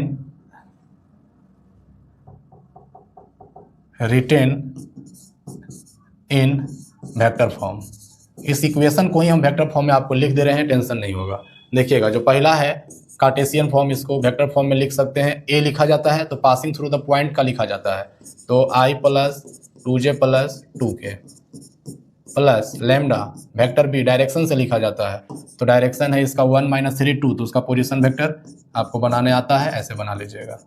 and अगला जो लाइन है वेक्टर आर बराबर, वो देखिएगा पासिंग थ्रू द पॉइंट 4 5 6 है, तो ये हो जाएगा 4i 5j + 6k plus mu, direction vector 2 3 1 है, तो ये हो जाएगा 2i 3j + k। अब यहाँ पर देख के जज कर लीजिएगा कि ये दोनों आपको अलग अलग दिख रहे हैं, यानी कि यहाँ से फार्मूला लगा दीजिएगा शॉर्टेस्ट डिस्टेंस का, A2 - A1 dot B1 cross B2 बटा B1 क्रॉस B2 का मैग्नीट्यूड ओवरऑल मॉड में रखिएगा पॉजिटिव के लिए, यही आंसर हो जाएगा। तो हम आशा करते हैं कि अभी तुरंत आपको मैंने बताया है तो आप इसको बना लेंगे। सॉल्व इट सेल्फ, इसको खुद से आप बना लीजिएगा, सॉल्व इट सेल्फ, ठीक है। जब कार्टेशियन फॉर्म में लाइन का इक्वेशन होगा तो आप उसको वेक्टर फॉर्म में कन्वर्ट कर लीजिएगा। कन्वर्ट करने का तरीका है कि यहाँ जो भी रहता है ये पासिंग थ्रू द पॉइंट होता है, उसका पोजीशन वेक्टर मैंने बना दिया। देखिए यहाँ पर पोजीशन वेक्टर मैंने बना दिया और नीचे वाला का डायरेक्शन वेक्टर के साथ डायरेक्शन लिखा जाता है और निकल जाएगा। और अगर मान के चलिए कि आपको वेक्टर फॉर्म में नहीं जाना है और आप कार्टेशियन फॉर्म में निकालना चाहते हैं तो उसके लिए भी मेरे पास तरीका है। आइए देखिएगा, सिखा देता हूँ। For Cartesian equation, Cartesian equation को कार्टेशियन से बनाना चाहते हैं तो x माइनस x1 बटा में a1, y माइनस y1 बटा में b1 और z माइनस z1 बटा में c1 और x माइनस x2 बटा में a2 और y माइनस y2 बटा में b2 और z माइनस z2 बटा में c2। ये लाइन का इक्वेशन होगा फर्स्ट सेकंड। जैसे कि आप देख रहे हैं कि दो लाइन का इक्वेशन दोनों यही फॉर्मेट में है। जब इस फॉर्मेट में आपको शॉर्टेज डिस्टेंस निकालना होगा तो शॉर्टेज डिस्टेंस निकालने का फॉर्मूला है, समझिएगा, x2 minus x1, y2 minus y1 और z2 माइनस z1। दोनों का डायरेक्शन रेशियो, पहला लाइन का a1 b1 c1, दूसरा लाइन का a2 b2 और c2। बस इस फार्मूला पर बैठा दीजिए और बटा में रूट d। अब बात आता है कि सर d कहाँ से आएगा, तो d आपको क्या होता है मैं आपको बता दूं। d को याद रखिएगा, d जो होता है आपका ए बी बी सी ए सी याद रखना है आपको और 12 21 याद रखना है। ए बी लिख दिए हम लोग, घटाव ए बी लिखना है का होल स्क्वायर, ठीक है, प्लस बी सी लिखना है, बी सी घटाव बी सी का होल स्क्वायर, ए सी लिखना है, ए सी घटाव ए सी का होल स्क्वायर। तो कहेगा कि सर क्या है, फार्मूला याद करने का तरीका दे रहा हूँ। डी देखिएगा 12 21, यहाँ पर 12 कर दीजिए, यहाँ पर 21 कर दीजिए, 12 कर दीजिए 21 कर दीजिए, 12 कर दीजिए 21 कर दीजिए। यानी कि अगर आप कार्टेशियन इक्वेशन का कार्टेशियन फॉर्म में अगर आप निकालना चाहते हैं शॉर्टेज डिस्टेंस तो ये फार्मूला है d बराबर x2 minus x1 y2 minus y1 z2 minus z1 और दोनों लाइन का डायरेक्शन रेशियो बटा रूट d। तो d कहाँ से आएगा, तो मैं आपको d के लिए फार्मूला दे दिया कि ए बी बी सी ए सी, ध्यान रखिएगा 12 21 करके घटा दीजिएगा। a1 b2 minus a2 b1, b1 c2 minus b2 c1, a1 c2 minus a2 c2, a2 c1। ठीक है, आशा करते हैं कि शॉर्टेज डिस्टेंस आप मिस नहीं करेंगे। तीन ही वैरायटी होता है, मैंने तीनों को बताया हूँ, घर में बैठ करके प्रैक्टिस करके जाएंगे। चलिए नेक्स्ट क्वेश्चन आपके बीच में, जबकि मैं पहले ही बताया हूँ शुरुआत में कि LPP का सवाल एग्जाम में आने वाला है, तो इसमें भी मैंने दो सवाल लिया है, एक मैक्सिमाइज के लिए और एक मिनिमाइज के लिए। तो आइए वीडियो लंबा हो रहा है लेकिन आप स्पीड करके अपनी ज़रूरत की चीज़ों को देख सकते हैं। मैं दूसरे के जैसा नहीं कहूँगा कि बढ़िया से देखिए, नहीं, आपको जो ज़रूरत है भगा भगा के देख सकते हैं अपनी तैयारी के लिए। ठीक है, आइए देखते हैं मैक्सिमाइज। देखिए जो भी आपको लीनियर इन इक्वेशन होते हैं, ये सब जिसको कांस्टेंट हम लोग बोलते हैं, सबसे पहला काम है कि ये सभी का आपको ग्राफ खींचना है और ग्राफ खींचने के बाद फेसिबल रीजन को प्राप्त करना है और फेसिबल रीजन का कॉर्नर पॉइंट को खोजना है। बस इतना ही में आपका काम हो जाएगा। क्या पहला डिमांड है, फेसिबल रीजन, दूसरा डिमांड कॉर्नर पॉइंट, तीसरा चेक मैक्सिमा और मिनिमाइज। तो आइए हम लोग बात करते हैं डायरेक्ट, थोड़ा शॉर्टकट मेथड्स में बताता हूँ। देखिएगा आपके पास क्या दिया है, पहला चीज़ जो दिया है x plus 2y less equal 10 दिया हुआ है। आप इसको इक्वेशन में कन्वर्ट करेंगे, कंसीडर करेंगे तो x plus 2y equal to 10 होगा और इसका ग्राफ खींचने के लिए इंटरसेप्ट फॉर्म में जाएंगे। ध्यान दीजिएगा, कोई भी लाइन के equation x by A plus Y by B बराबर 1 होता है तो इसका ग्राफ खींचना बहुत आसान हो जाता है। मैं आपको बता रहा हूँ, x को a पर काटा और y को b पर काटा, a पर काटा यहाँ a 0 हो गया, b पर काटा यहाँ 0 b हो गया। तो यही फॉर्म में सभी इन इक्वेशन को इक्वेशन में कन्वर्ट करके इस फॉर्म में ले आइएगा, ग्राफ खींचने में थोड़ा सा भी परेशानी नहीं होगा। आइए देखिए, तो x plus 2y less equal 10 है, इसको हम लोग इक्वेशन में कन्वर्ट किए और 10 से डिवाइड करेंगे तो x बाई 10 हो जाएगा और y बाई 5 हो जाएगा इक्वल टू 1। अब इसका ग्राफ बहुत आसानी से खींचा जाएगा। अगला जो इन इक्वेशन है 3x प्लस y है लेस इक्वल 15 है आपका, तो इसको इन इक्वेशन से इक्वेशन बनाएंगे तो 3x plus y equal to 15 और ग्राफ खींचने के लिए उस फॉर्मेट में लाने का काम करेंगे तो 15 से डिवाइड करेंगे तो x बाई 5 हो जाएगा और y बाई 15 हो जाएगा इक्वल टू 1। अब देखिए और जो दिया है x ग्रेटर इक्वल 0 और y ग्रेटर इक्वल 0, ये हो गया x बराबर 0 और y बराबर 0, मतलब ओरिजिन है। और x greater equal 0 y greater equal 0 का मतलब फर्स्ट क्वाड्रेंट होता है। तो आपको कुछ नहीं करना है, आपको फेसिबल रीजन प्राप्त करना है। देखिएगा क्या लिखेंगे, एकदम छोटा सा लाइन लिखेंगे कि द क्या मिल रहा है, पहले ग्राफ खींच लीजिए इसके बाद ही लिखिएगा। देखिए ये हम ग्राफ खींचने के लिए ये x एक्सिस है आपका और ये है y एक्सिस और ये आपका ओरिजिन है। मैक्सिमम आपको देख रहे हैं कि 5 का पहाड़ा पढ़ना है, 15 तक जाना है। अच्छे से बनाइएगा, ये हो गया 5, ये हो गया 10, ये हो गया 15, यहाँ देखिए 5 10 और ये हो गया 15। पहली लाइन की बात करिएगा आप तो x को 10 पर y को 5 पर, तो x को 10 पर और y को 5 पर इसको हम काट कर देंगे और आराम से इसको मिला देंगे, एकदम बहुत सॉलिड बनेगा। इस इक्वेशन का नाम लिख दीजिएगा x + 2y = 10 है और यहाँ का पॉइंट लिख दीजिएगा 10 को काटा है x एक्सिस पर तो 10,0, 5 को काटा y एक्सिस पर तो ये हो जाएगा 0,5। चलिए अगला लाइन जो है x को 5 पर काट रहा है और y को 15 पर, तो x को यहाँ देखिए 5 पर काटा और y को 15 पर काट रहा है, यानी कि इसको आप ऐसे मिला दीजिएगा। ये हो गया दूसरा लाइन। इस लाइन का नाम है आपका 3x + y = 15। ठीक है। अब यहाँ पर देखिए बात ये आता है कि अभी तो आप सर इक्वेशन का लाइन का इक्वेशन का अगर आप खींचे हैं सर, इन इक्वेशन कैसे होगा। अब देखिए x > y > 0, इस सब का मतलब यही होता है x एक्सिस ऐसे और ये ऐसे कर। चलिए पता करते हैं कि इसका फेसिबल रीजन कहाँ होगा। देखिए ये पता करने के लिए आपको कुछ नहीं करना है, ये इन इक्वेशन में 0 0 पुट करना है। एगो में हम बता देते हैं, ऐसी सब लिखने की कोई ज़रूरत नहीं है, पुट कीजिएगा 0 0। तो 0 0 जैसी पुट कीजिएगा तो ऐसा कंडीशन आएगा जिसको आप बोलेंगे कि सेटिस्फाई कर रहा है या ट्रू है। तो ट्रू होगा तो ये आपका जो होता है ओरिजिन की ओर इसका शेडेड रीजन आता है। ये देखिए इधर की ओर ही आना चाहेगा। चलिए आइए, इसके बाद जो है आपका ई वाला ग्राफ में भी वही काम करेंगे तो ये भी आपको ओरिजिन की ओर आएगा। ये देखिए ये इधर की ओर आना चाह रहा है, ये देखिए इधर की ओर आना चाह रहा है ये ग्राफ, और ये ग्राफ इधर की ओर आना चाह रहा है, ये लाइन इधर की ओर आना चाह रहा है, एक्स एक्सिस इधर जाना चाह रहा है, वाई एक्सिस इधर जाना चाह रहा है। यहाँ भी आपको लग रहा होगा लेकिन ये वाला लाइन कह रहा है कि हम इधर जाएंगे, तो ये वाला रास्ता मेरा बंद हो गया। यानी कि अगर चारों तरफ से देखेंगे तो इसका जो शेडेड पार्ट बन रहा है ये वाला बन रहा है। ये देखिए ये इसका शेडेड पार्ट बन रहा है। इसी को नेमिंग कर दें, ये ए है, ये देखिए 0 है, ये क्या है 0 है। इसका नाम आप अगर ए दे दें, इसका नाम बी दे दें और इसका नाम सी दे दें, है ना। तो आपको देखिए क्या आपके साथ होने वाला है उस पर थोड़ा सा विचार करने की आवश्यकता है। देखिए कुछ नहीं करना है, बहुत आसानी से हम लोग इसको तैयार कर लिए। ये आपको ये जो दिख रहा है ये कितना है, आपको 5 पर काटा है, यानी कि 5,0 है। अब देखिएगा फेसिबल रीजन इसी को बोला जाता है जो बॉन्डेड रीजन होता है। तो जो हम लोग को बॉन्डेड रीजन प्राप्त हुआ है वो ABCO प्राप्त हुआ है। तो ध्यान देंगे क्या है वो, उसको हम लोग ऐसे लिखेंगे कि OABCO, यही ना है, OABCO is the feasible region obtained by given constants. एक लाइन हम लोगों ने लिख दिया कि जो भी कॉन्स्टेंट्स गिवन थे उसके माध्यम से हमको जो फेसिबल रीजन प्राप्त हुआ है वो AABCO प्राप्त हुआ है। अब इसका कॉर्नर पॉइंट की आवश्यकता होती है। तो आप देख पा रहे हैं कि O मतलब इसका कॉर्नर पॉइंट है O 0 0 है, A का 5 0 है, C का 0 5 है, B आपके पास नहीं है। तो कॉर्नर पॉइंट्स B के लिए आप चलेंगे तो B कैसे निकलेगा, थोड़ा सा इसमें आपको काम करना होगा।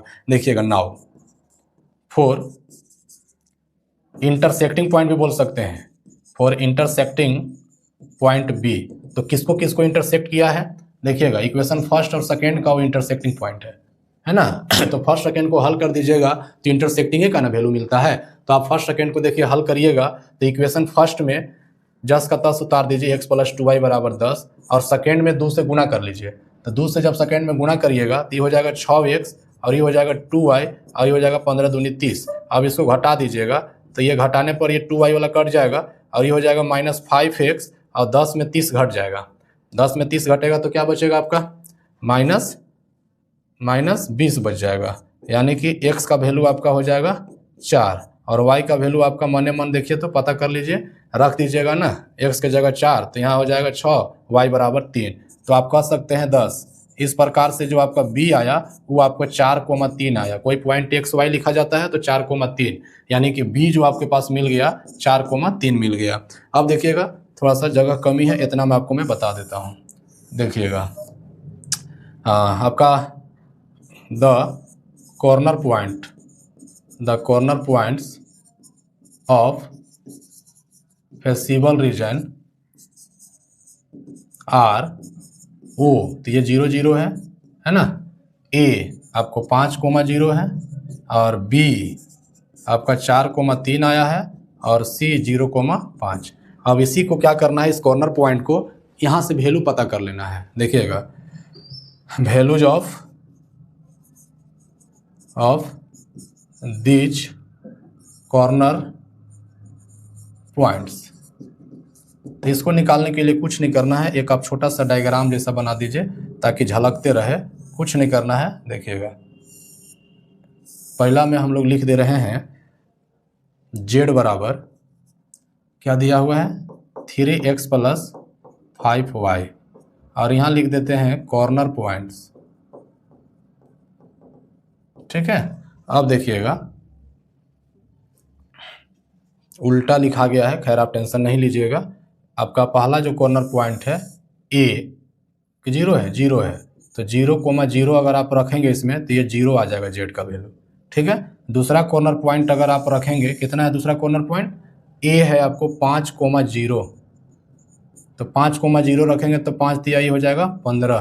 तीसरा जो कॉर्नर पॉइंट है आपको 4,3 है b पर, तो यहाँ रखिएगा तो 4 तिया 12 और 5 तिया 15, 12 और 15 कितना हो जाएगा 27।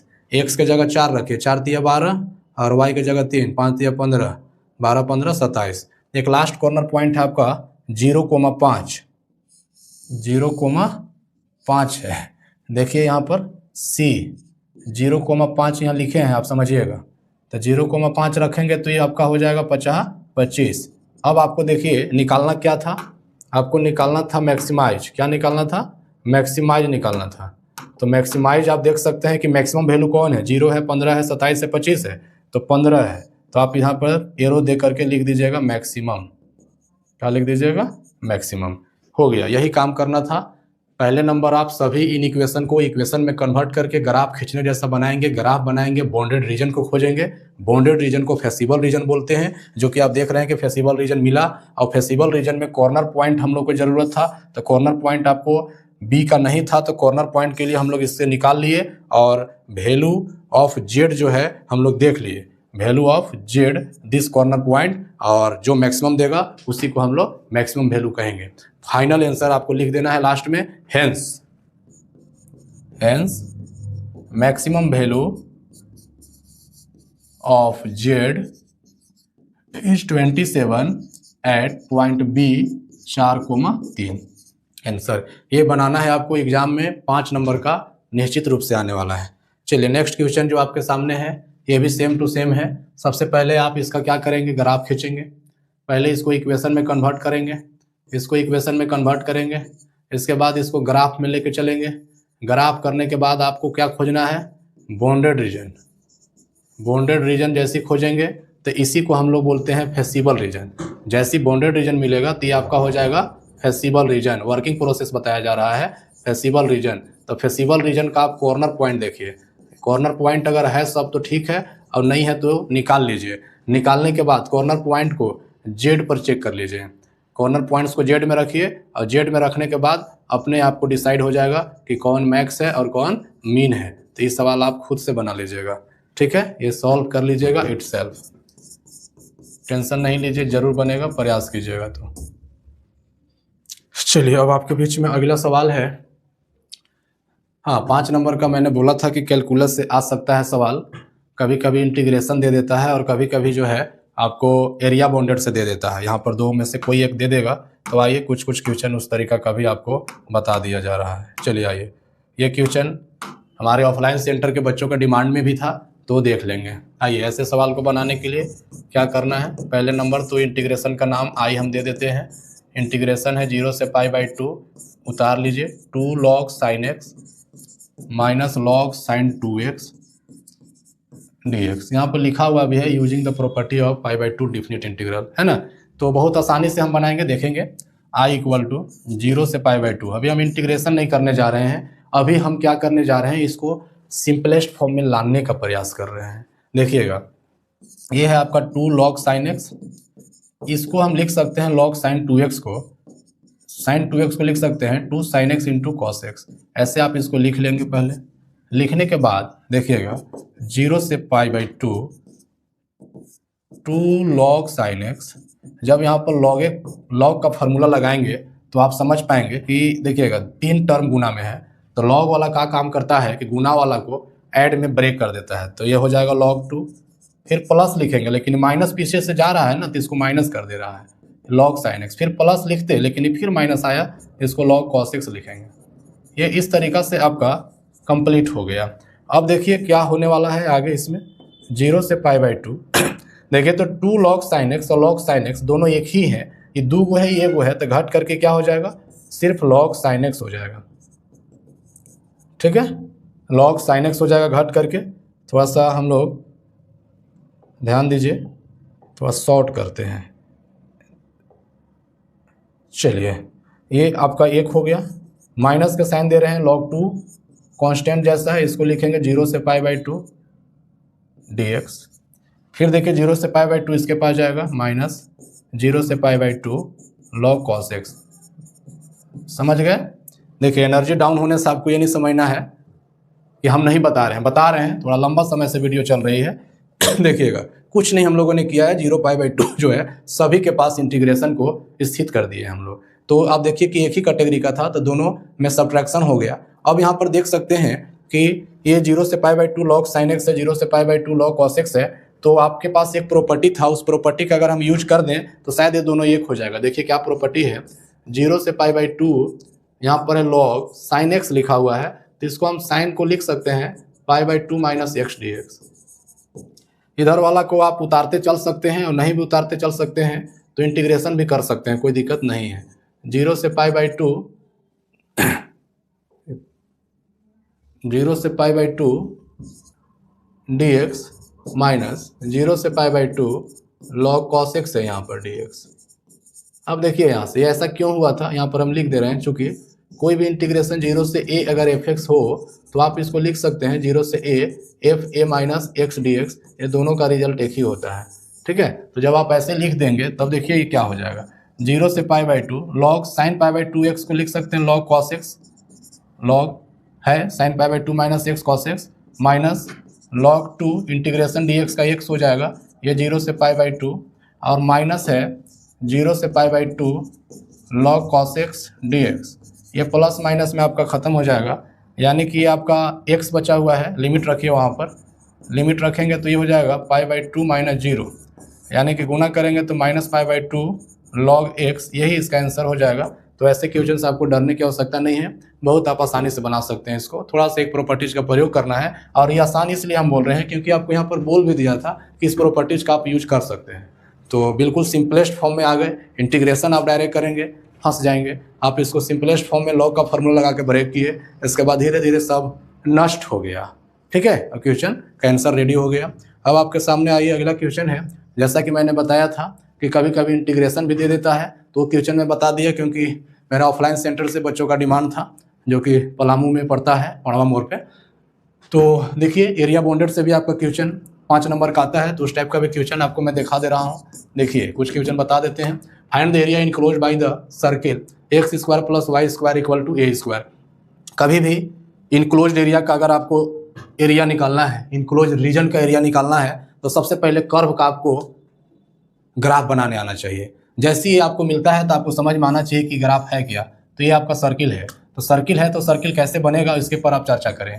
तो चर्चा करना क्या है, आप देख सकते हैं कि वो जो है इसका सेंटर ओरिजिन है, क्योंकि इस फॉर्मेट आपको याद है x माइनस एच का whole square plus Y minus K का होल स्क्वायर बराबर आर स्क्वायर। तो यहाँ पर देख सकते हैं कि माइनस जीरो समझ करके, यानी कि सर्किल का इस तरीका का ग्राफ बनेगा। ठीक है, और ग्राफ बनेगा, ये आपका ओरिजिन होगा और ये रेडियस है, तो आपको पता ही होना चाहिए कि यहाँ a0 होगा।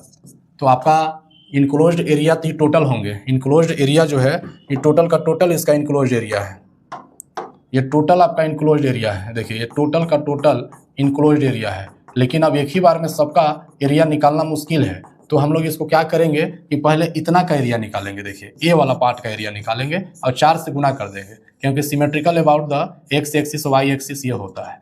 ठीक है, तो ज़्यादा इसमें लिखने की आवश्यकता नहीं है। आइए लिखिए, सबसे पहली बात है गिवन सर्किल।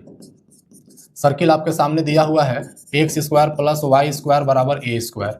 आप यहाँ देख सकते हैं रिक्वायर्ड रीजन, पहले रिक्वायर्ड रीजन आपको चाहिए तभी तो एरिया चाहिए। तो रिक्वायर्ड एरिया या रिक्वायर्ड रीजन, तो रीजन तो आपको मिल गया, इसका नाम दे देते हैं ए बी। तो आप देखिएगा रिक्वायर्ड रीजन या रिक्वायर्ड एरिया एक ही बात हो गया। रिक्वायर्ड एरिया इक्वल टू हम लिख सकते हैं area of O A B O, region ऐसे लिखा जाता है। रीजन जब भी लिखाना है तो जहाँ से स्टार्ट करते हैं वहाँ तक आया कीजिए। तो रिक्वायर्ड एरिया क्या हो गया, area of O A B O. तो सिर्फ इतना ही नहीं है, ऐसा ऐसा 4 गो है, तो आप यहाँ गुना में 4 लगा दीजिए। आप अगर यहाँ गुना में 4 लगा दीजिए, फाइनल हो जाएगा। अब इसके बारे में सोचिए, 4 गुना आपको इंटीग्रेशन, तो 0 यहाँ देखिए यहाँ से यहाँ तक, तो यहाँ 0 0 है, तो x का लिमिट पकड़िएगा तो x वाले को इंटीग्रेट करना होगा, तो x लिमिट पकड़िएगा तो 0 से a तक चलना है, तो ये हो गया आपको 0 से a। अब देखिएगा यहाँ पर y dx का मतलब y को निकालिए x के फॉर्म में, तभी तो x के रिस्पेक्ट में डेरिवेटिव होगा। तो यहाँ से आप y को निकाल लीजिए, तो y को निकालिएगा तो y स्क्वायर बराबर आपका a square minus X square, और y बराबर जब निकालेंगे तो under root a square minus X square, और बस कुछ नहीं, इसी को आप इंटीग्रेट कर दीजिए, आंसर आपका आ जाएंगे। ये देखिए अब यहाँ पर जो इंटीग्रेशन भी है तो डायरेक्ट फार्मूला है इंटीग्रेशन का। देखिए वो क्या फार्मूला था, 4 इंटू देखिए a square minus X square होता है x/2 under root a square minus X square plus a square 2 sine inverse x/a, यही होता है, और इसी पर लिमिट डालना होगा 0 से a। ये डायरेक्ट फार्मूला है इसका, ठीक है। सम स्पेशल में आपको इंटीग्रेशन में मिला होगा। अब लिमिट को रखना है, लिमिट देखिए हमारा शॉर्टकट तरीके से रखने जा रहे हैं। अपर लिमिट को रखिएगा a को, तो a रखिएगा तो a में से a घट के 0 हो जाएगा, यानी कि ये पार्ट 0 मिल गया आपका। यहाँ पर आइए a रखिएगा तो a/a क्या होता है 1, तो साइन इनवर्स 1 का वैल्यू π/2, तो ये आपका हो जाएगा 0 प्लस देखिएगा यहाँ पर π/2 मिला है, तो पाई a स्क्वायर बाई 2, ये अपर लिमिट रखने पर प्राप्त हुआ, माइनस लोअर लिमिट 0 रखिएगा, यहाँ 0 डालने पर ही पूरा 0, और साइन इनवर्स 0 का वैल्यू 0, यानी कि लोअर लिमिट से कोई फायदा नहीं हुआ। ये इस तरीका से आ गया। अब और आगे बढ़ाते हैं, तो 4 इंटू देखिएगा ये क्या है, यहाँ देखिए a स्क्वायर बाई 2 और π/2 मिला के यहाँ पर 4 हुआ था ये, तो ये आपका हो जाएगा पाई a स्क्वायर बाई 4, 4 और 4 आपका कट गया, फाइनल आंसर हो जाएगा पाई a स्क्वायर। एरिया निकाले हैं तो सेंटीमीटर स्क्वायर आंसर हो जाएगा, या स्क्वायर यूनिट आप कह सकते हैं। यहाँ पर सेंटीमीटर और मीटर की कोई बात नहीं है, इसलिए आप इसको स्क्वायर यूनिट कह सकते हैं, ठीक है। चलिए स्क्वायर यूनिट्स, ये आंसर, तो ये आपका एरिया बॉन्डेड से रिलेटेड क्वेश्चन हुआ, ठीक है। चलिए आइए नेक्स्ट क्वेश्चन देखते हैं। नेक्स्ट क्वेश्चन है, find the area of the region bounded by the curve y square 9x and x बराबर 2 x बराबर 4 and the x axis in the first quadrant. चलिए आइए समय को ज़्यादा यूज ना करते हुए जल्दबाजी में काम करेंगे। देखिए यहाँ पर क्या दिया हुआ आपके पास, गिवन कर्व है। कर्व क्या है देखिए आप, कर्व है आपके पास y square equal to 9x, तो आपको समझ में आना चाहिए कि y स्क्वायर 9x है क्या, तो यह एक पाराबोला है, और पाराबोला में भी कैसा पाराबोला है, राइट हैंडेड पाराबोला है, ओरिजिन से पास करेगा। ये चीज़ आपको सोच लेना है, ज़्यादा लिखने की आवश्यकता नहीं है, चाहे तो आप लिख भी सकते हैं जो मैंने अभी बोला कि it is a right handed parabola, ठीक है।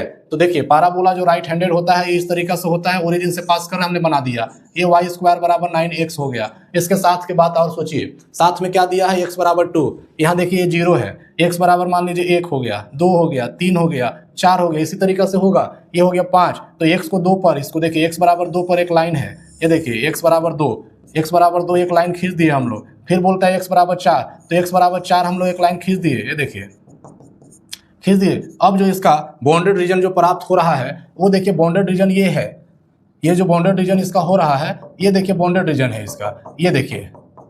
अब यहाँ पर बोला था कि फर्स्ट क्वाड्रेंट में, देखिए मिस्टेक, नीचे नहीं आना था। चलिए आइए थोड़ा सा क्वेश्चन को ध्यान से शुरू में ही पढ़ लेने की आवश्यकता है। चलिए आइए, यानी कि इसका जो बॉन्डेड रीजन होगा फर्स्ट क्वाड्रेंट में बोला था, यानी कि यही होगा। अब बोलिएगा कि ना सर रहने वाला नहीं होगा, कैसे होगा, क्योंकि x बराबर 2 और x बराबर 4 है ना, और y स्क्वायर बराबर 9x, तो y स्क्वायर बराबर ये देखिए 9x, x बराबर 2 देखिए, x बराबर 4 देखिए, एबव द x एक्सिस देखिए, यही ना बनेगा, यानी कि आपका बॉन्डेड रीजन इसका होगा। इसका नाम हम आपको दे देते हैं ABCD। अब यहाँ आराम से आप रिक्वायर्ड एरिया निकाल सकते हैं, रिक्वायर्ड रीजन आपको प्राप्त हो गया है। तो आप यहाँ से देख सकते हैं y स्क्वायर बराबर 9x है, एंड साथ में लाइन है, एंड लाइन से x बराबर 2 और x बराबर 4। आप चाहें तो लिखना चाहेंगे तो लिख सकते हैं कि obtaining required bounded region from given curve and lines. देखिएगा obtaining required bounded region from given curve and lines are, क्या आपको मिला है, नाम अभी तुरंत दिए हैं ABCD तक चलिए, क्योंकि रीजन बॉन्डेड रीजन का नाम ऐसे दिया जाता है। तो अब देखिए आपका रिक्वायर्ड एरिया क्या हो जाएगा, required area equal to area of किसका, ABCD का हो जाएगा। तो अभी जस्ट हमने देखा एक्स एक्सिस को दो जगह काटा और यही मेरा बॉन्डेड रीजन है, तो ये कहाँ पर काटा था? 2 पर। ये कहाँ पे काटा था? 4 पे। तो लिमिट आपको हो जाएगा 2 से 4। 2 से 4 एक्स का लिमिट लिए हैं, तो वाई को लाइए एक्स के फॉर्म में और एक्स के रिस्पेक्ट में डेरिवेटिव कर दीजिए। तो यहाँ देखिए वाई स्क्वायर बराबर 9x है, तो क्या वाई बराबर आप लिख सकते हैं √9x, और √9x को लिख सकते हैं 3√x, यानी कि आपका देखिए हो जाएगा 3, 2 से 4 और √x dx। अब इसी को आपको इंटीग्रेट करना है, तो देखिएगा 3 आपका पहले से है, √x का डेरिवेटिव एंटी डेरिवेटिव क्या होता है? एक पावर बढ़ाना है, 3/2 और यहाँ हो जाएगा 2/3, है ना। बस थोड़ा सा देखिएगा दूरी लिख देते हैं। ये देखिए 3 इंटू √x का डेरिवेटिव होता है 2/3, डेरिवेटिव बोला रहा है एंटी डेरिवेटिव, इंटीग्रेशन √x का होता है 2/3 x के पावर 3/2 और लिमिट कहाँ से कहाँ? 2 से 4। अब आइए 3 और 3 आपका कट जाएगा, यहाँ बचेगा 2, अपर लिमिट हो जाएगा 4 के पावर 3/2 और 2 के पावर 3/2। अब इसी को निकालिएगा, तो देखिए 3/2 का मतलब हो गया 4 और एगो √4, यही होता है 3/2। यहाँ भी आ गया आपका 2 और एगो √2, यानी कि इसी को अगर हम कैलकुलेट कर दें तो यहाँ देखिएगा ये हो जाएगा 8, ये कितना हो जाएगा 8 और ये कितना है 2√2। यही आपका फाइनल आंसर हो जाएगा। नहीं तो और आंसर बढ़ाना चाहते हैं तो 2 कॉमन ले लीजिए, तो यहाँ हो जाएगा 4 और ये हो जाएगा 4 minus √2 square units, √2 square units. तो बाउंडेड रीजन का सवाल बनाना आसान होगा। आपको कैसे बनाना है? बस पहले ग्राफ बना लेना है, बाउंडेड रीजन खोज लेना है, लिमिट कहाँ से कहाँ इंटीग्रेट कर देना है, आंसर हो जाएगा। आइए थोड़ा सा आप लोग के लिए और भी क्वेश्चन लाए हैं इसमें प्रैक्टिस के लिए। Find the area of the region bounded by the curve y बराबर x square and the line. अब ये सब क्वेश्चन को अपने बनाना है, सिर्फ मेरा हिंट्स रहेगा, ध्यान दीजिएगा। Solve it self. क्या करिएगा इसको ध्यान दीजिए, क्या करना है? y बराबर x स्क्वायर, ये आपका अपवार्डेड पाराबोला है। कैसा पाराबोला है? अपवार्डेड पाराबोला है। तो अपवार्डेड पाराबोला है तो क्या करना है? देखिए यहाँ ओरिजिन से पास कर रहा है, ये आपका अपवार्डेड पाराबोला हो गया। चलिए अगला क्या इसके साथ बोला जा रहा है पता कीजिए। ये आपका ओरिजिन है, y बराबर 4, तो यानी कि y को काटेगा 1 2 3 4 पर काटेगा, ये आपका हो गया y बराबर 4। यानी कि इसमें कोई नहीं बोला है फर्स्ट क्वाड्रेंट सेकेंड क्वाड्रेंट, यानी कि इसका जो पूरा का पूरा जो बाउंडेड रीजन होगा वही आपका कंप्लीट बाउंडेड रीजन हो गया। ये देखिए, तो ये कंप्लीट बाउंडेड रीजन हो गया, है ना। अगर इसका नाम अगर आप दे और निकालने के लिए 2 से कर सकते हैं, इसको क्या करेंगे 0 से 4, क्या करेंगे 0 से 4, और नहीं तो अगर ऐसे करेंगे तो यहाँ का पता करना होगा, यहाँ क्या होगा ये पता करना होगा, तो x में काम करेंगे, लेकिन y में ही इसको इंटीग्रेट कर दीजिए, आपको कोई दिक्कत नहीं होगा। देखिए इसका क्या आंसर होगा हम बता देते हैं आपको, हिंट्स में पूरा ही चल जा रहा है। देखिएगा लिख लीजिएगा, required area equal to 2 into area of, इसका नाम अगर हम दे दें a और b तो OABO हो जाएगा, यानी कि 2 इंटू, देखिए यहाँ कहाँ से कहाँ है 0 से 4, 0 से 4 हो जाएगा, और x dy करना होगा यहाँ पर, क्योंकि आप लिमिट y को लिए हैं, तो x बराबर निकाल लीजिएगा तो √y हो जाएगा, यानी कि 2 इंटू √y dy। देखिए ना x बराबर √y होगा 0 से 4। तो कभी भी लिमिट लेने में थोड़ा सा ध्यान रखिएगा, x का लिमिट अगर लेते हैं तो यहाँ पर y dx लिखते हैं, क्योंकि y निकल के आएगा x के फॉर्म में, और x dy का मतलब x निकल के आएगा y के फॉर्म में, तो y का लिमिट ले लिए हैं, इसको हल कर लीजिएगा। आइए एक क्वेश्चन और आपको दिखाते हैं। एक क्वेश्चन और है, find the area of the region bounded by the curve y square equal to 4x। जैसे y square equal to 4x देखे तो क्या पता चला, ये आपको राइट हैंडेड पाराबोला, तो राइट हैंडेड पाराबोला है तो तुरंत ग्राफ खींच दीजिए, ओरिजिन से पास करेगा, ठीक है, ओरिजिन से पास करेगा, x को 3 पर काट दिया तो x बराबर 3 हो गया। कुछ नहीं करना है, इसमें भी आपको फर्स्ट सेकंड क्वाड्रेंट नहीं बोला है, एगो को लेकर के दूसरे आपको गुणा कर देना है, यानी कि required area equal to 2 into, है ना, एरिया ऑफ, अगर नाम दे दीजिएगा ऐसे तो ये हो जाएगा OABO, यानी कि 2 इंटू कहाँ से कहाँ 3 पर काटा है इसको, तो 0 से 3 y dx, y निकाल के ला दीजिएगा, यहाँ पर काम हो जाएगा आपको। चलिए नेक्स्ट क्वेश्चन, ये देखिए क्वेश्चन और है, find the area of the region bounded bye x बराबर y स्क्वायर और y बराबर 0 एंड y बराबर 1।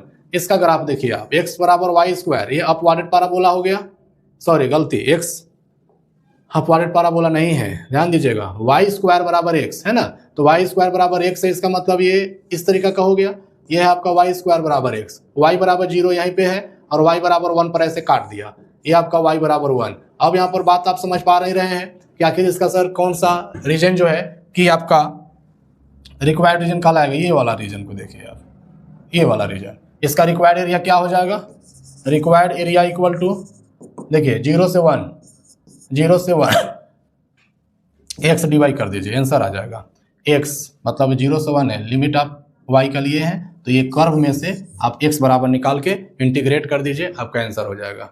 ठीक है, तो इस तरीके से आपको बाउंडेड रीजन प्राप्त करना है और बाउंडेड रीजन का एरिया देखना है कि कहाँ पर है और कहाँ कहाँ से लिमिट लेना है, एक्स में इंटीग्रेट होने लायक है तो वाई में इंटीग्रेट होने लायक है, यह डिपेंड करता है लिमिट पर। आपके पास यहाँ लिमिट देखिए वाई को काटा है तो वाई का लिमिट है, तो आप यहाँ एक्स लिखे हैं तो एक्स आएगा आपका जो कि वाई के फॉर्म में आएगा। यहाँ देखिए एक्स बराबर जब आप यहाँ, हाँ तो ठीक तो है, ये तो डायरेक्ट हो जाएगा 0 से 1, ये हो जाएगा वाई स्क्वायर डी वाई, ये हो जाएगा आपका वाई क्यू बाई 3, लिमिट कहाँ से कहाँ 0 से 1, यानी कि हो जाएगा आपका 1/3 माइनस 0, 1/3 इसका आंसर हो जाएगा। तो आप लोग भी थोड़ा फास्ट कैलकुलेशन रखिए, कुछ नहीं करना है, सबसे पहले लिखना है गिवन कर्व एंड ये रिक्वायर्ड, ये फाइनल आंसर है। आइए आप लोग को बीच में अगला क्वेश्चन से भेंट कराते हैं। आइए प्रोबेबिलिटी का क्वेश्चन है। प्रोबेबिलिटी में तो एक क्वेश्चन 5 नंबर का आना ही है, एमसीक्यू में भी आना है ना, सब्जेक्टिव में भी आना है, 2, 3 में भी, तो उसके लिए हम एक क्वेश्चन ऐसे ले लिए हैं। कभी काल 5 नंबर में ऐसे भी 5 को फाइंड आउट करने के लिए दे देता है और नहीं तो बेस थ्योरम से देता है, तो हम प्रैक्टिस के व्यू से ये वीडियो लेकर के आए हैं। तो आइए दिखाते हैं ये सब क्वेश्चन कैसे बनाएंगे। एक क्वेश्चन में सब बनाएंगे तो आपका ऑब्जेक्टिव भी बहुत सारा निकल जाएगा, है ना। चलिए आइए, कंडीशनल प्रोबेबिलिटी से भी है, तो आप यहाँ देख सकते हैं कि आपके सामने पी ए बराबर 1/3 है और पी बी बराबर 1/4 है और पी ए इंटरसेक्शन बी बराबर 1/5 है ना। तो आपको सबसे पहला सवाल है कि पी ए बाई बी कैसे निकलेगा।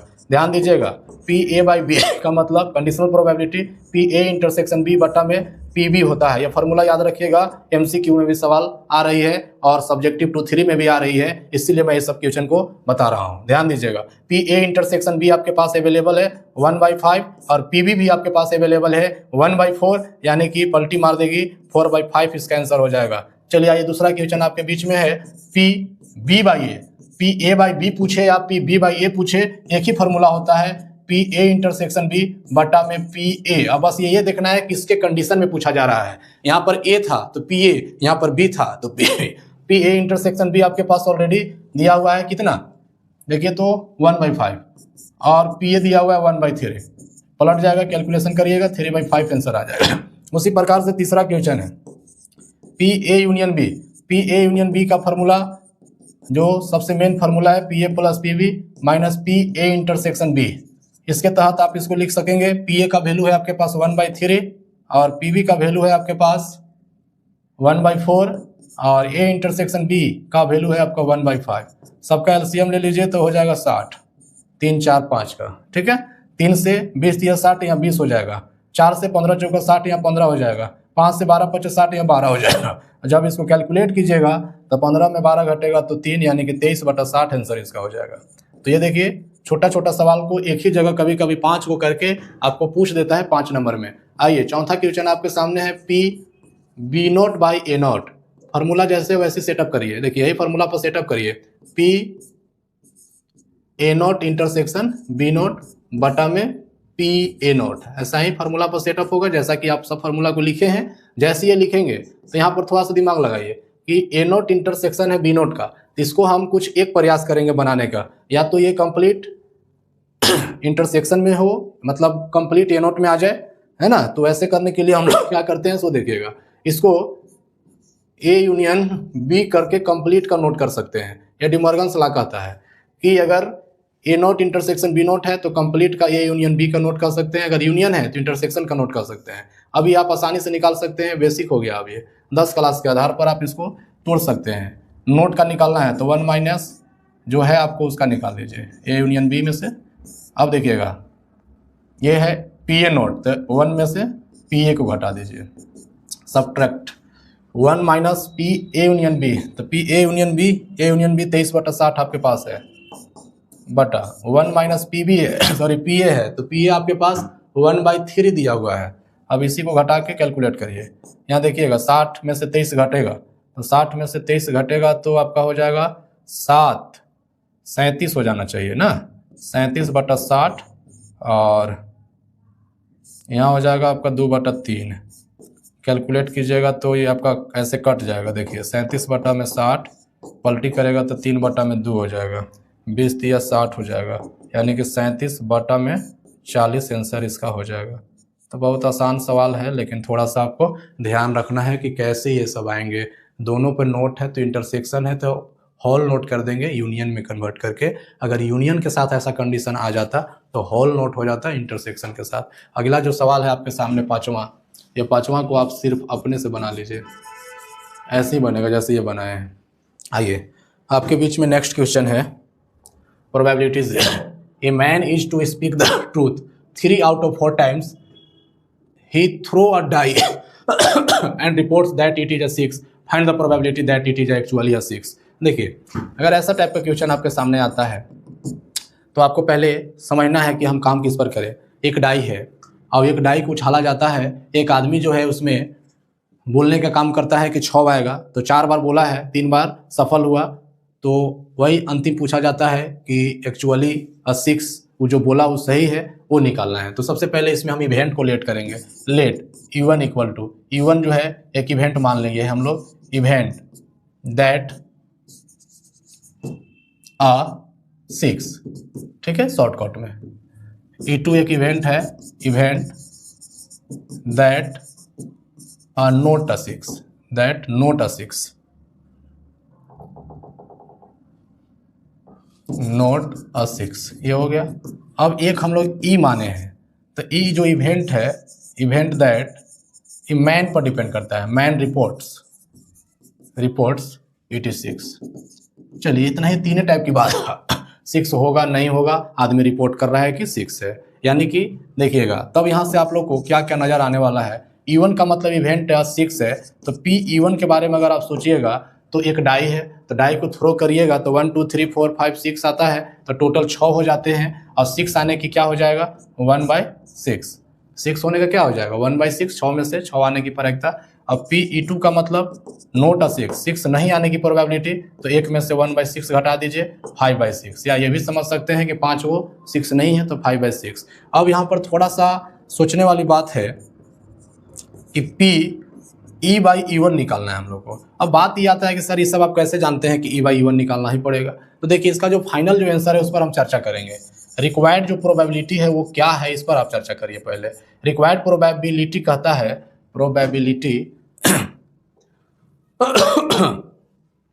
रिक्वायर्ड प्रोबेबिलिटी आपसे कहता है कि क्या निकालना है, आपको निकालना है P(E1)/E निकालना है। अब बोलिए कि कैसे जाने के निकालना है। देखिए E1 जो मेरा इवेंट है कि 6 है, और E जो है कि मैन रिपोर्ट करता है, तो E कंडीशन ये है कि मैन रिपोर्ट कर रहा है कि एक्चुअली 6 है, और E1 का मतलब ही 6 है, तो आपको ये निकालना है। ये आपको बैज थ्योरम के माध्यम से निकलेगा, और इसका जो फॉर्मूला आपका बनता है ये E बनेगा P(E1) इंटू P(E/E1) बटा में 2 इवेंट है तो दोनों का जो भी प्रोबेबिलिटी बनेगा, या टोटल प्रोबेबिलिटी भी बोलते हैं मल्टीप्लिकेशन थ्योरम से जो आता है, तो ये देखिए P(E1) dot P(E/E1) plus P(E2) into P(E/E2), इसी सब को जरूरत है, इसीलिए सब हम लोग निकाल रहे हैं। तो प्रोबेबिलिटी E/E1 का मतलब हो गया कि E का मतलब होता है मैन रिपोर्ट्स, अब E1 का मतलब होता है कि 6। तो आप बताएंगे कि मैन रिपोर्ट क्या किया है 6 के प्रति, तो 6 के प्रति मैन रिपोर्ट किया है 4 टाइम और प्राप्त किया है 3 बार, यानी कि प्रोबेबिलिटी 3/4 हो गया E/E1 का। 4 में 3 बार वो बोला है कि 6 आया है, और 6 के कंडीशन में बात करना था। देखिए E1 और E/E2 की अगर आप बात करें तो मैन का रिपोर्ट बताना है कि 6 नहीं है, तो कई बार वो फेल किया है, 1 बार, तो यहाँ हो जाएगा 1/4, या 1 में से इसी को घटा दीजिएगा तब भी हो जाएगा। अब बाकी रिक्वायर्ड प्रोबेबिलिटी यही था E1/E, इसका मतलब यही हुआ कि प्रोबेबिलिटी ऑफ E1 का मतलब दैट इज 6, किसके अकॉर्डिंग, किसके कंडीशन में, मैन रिपोर्ट के कंडीशन में कि यह 6 है, एक्चुअली यह 6। इस पर आप बैठ जाइए लेकर के और हल कर दीजिए। P(E/E1) सॉरी P1 है आपके पास 1/6, तो ध्यान दीजिएगा। P(E/E2) है आपके पास 3/4, टोटल का बटा करिए, P(E1) 1/6, 3/4, यहाँ देखिए P(E2) है आपके पास 5/6, और P(E/E2) है आपके पास 1/4। अब इसी को हल करेंगे तो देखिए ऊपर क्या बन रहा है, ऊपर बन रहा है 3/24, और नीचे देखिए हम काट कूट नहीं कर रहे हैं ताकि एलसीएम लेने में सुविधा हो। यहाँ एलसीएम हो जाएगा 24, 6 चौका 24, 6 चौका 24, तो 3 + 5 हो जाएगा, है ना। अब इसको पलट दीजिए, 3 बटा आपका 24 और 24 बटा में आपका 8, 25 25, हाँ 24 से तो है ना, हाँ 24 से, तो 24 आपका कट जाएगा, 3/8 इसका आंसर हो जाएगा रिक्वायर्ड प्रोबेबिलिटी। तो प्रोबेबिलिटी से तो क्वेश्चन आपका बेस थ्योरम से रिलेटेड इस टाइप का होता है, कुछ आपका बैग वाला भी क्वेश्चन होता है, कुछ मैन्युफैक्चर वाला होता है, कुछ नट बोल्ट वाला भी क्वेश्चन है, और कुछ कंडीशनल प्रोबेबिलिटी से भी है। तो ज़्यादा क्वेश्चन तो मेरे पास नहीं है प्रोबेबिलिटी से, समय को देखते हुए एक क्वेश्चन और है आपके सामने, इसको भी आप देख के समझ लीजिए और बना सकते हैं। कुछ प्लेइंग कार्ड वाला क्वेश्चन है तो उस पर भी प्रैक्टिस कर लीजिएगा। बैच थ्योरम से 5 मार्क्स का क्वेश्चन है, थोड़ा 5-8 क्वेश्चन बना के अपने से तैयारी कर लीजिएगा। क्वेश्चन ये है कि ये bag contents 2 white and 3 red balls, और एक बैग बी है contents 4 white and 4 red balls, और 1 ball is draw at random from one of the bags and it is found to be red, find the probability that it was draw from bag. Bag पे काम करना है और ball को draw किया गया है। इवेंट को लेट कीजिए, मान लीजिए कि इवन एक इवेंट हम लोगों ने माना है, event that drawing ball bag A, हम लोग बॉल ड्रा किया जा रहा है बैग ए से, और E2 जो एक इवेंट हम लोग, रात वाला लाइट जलते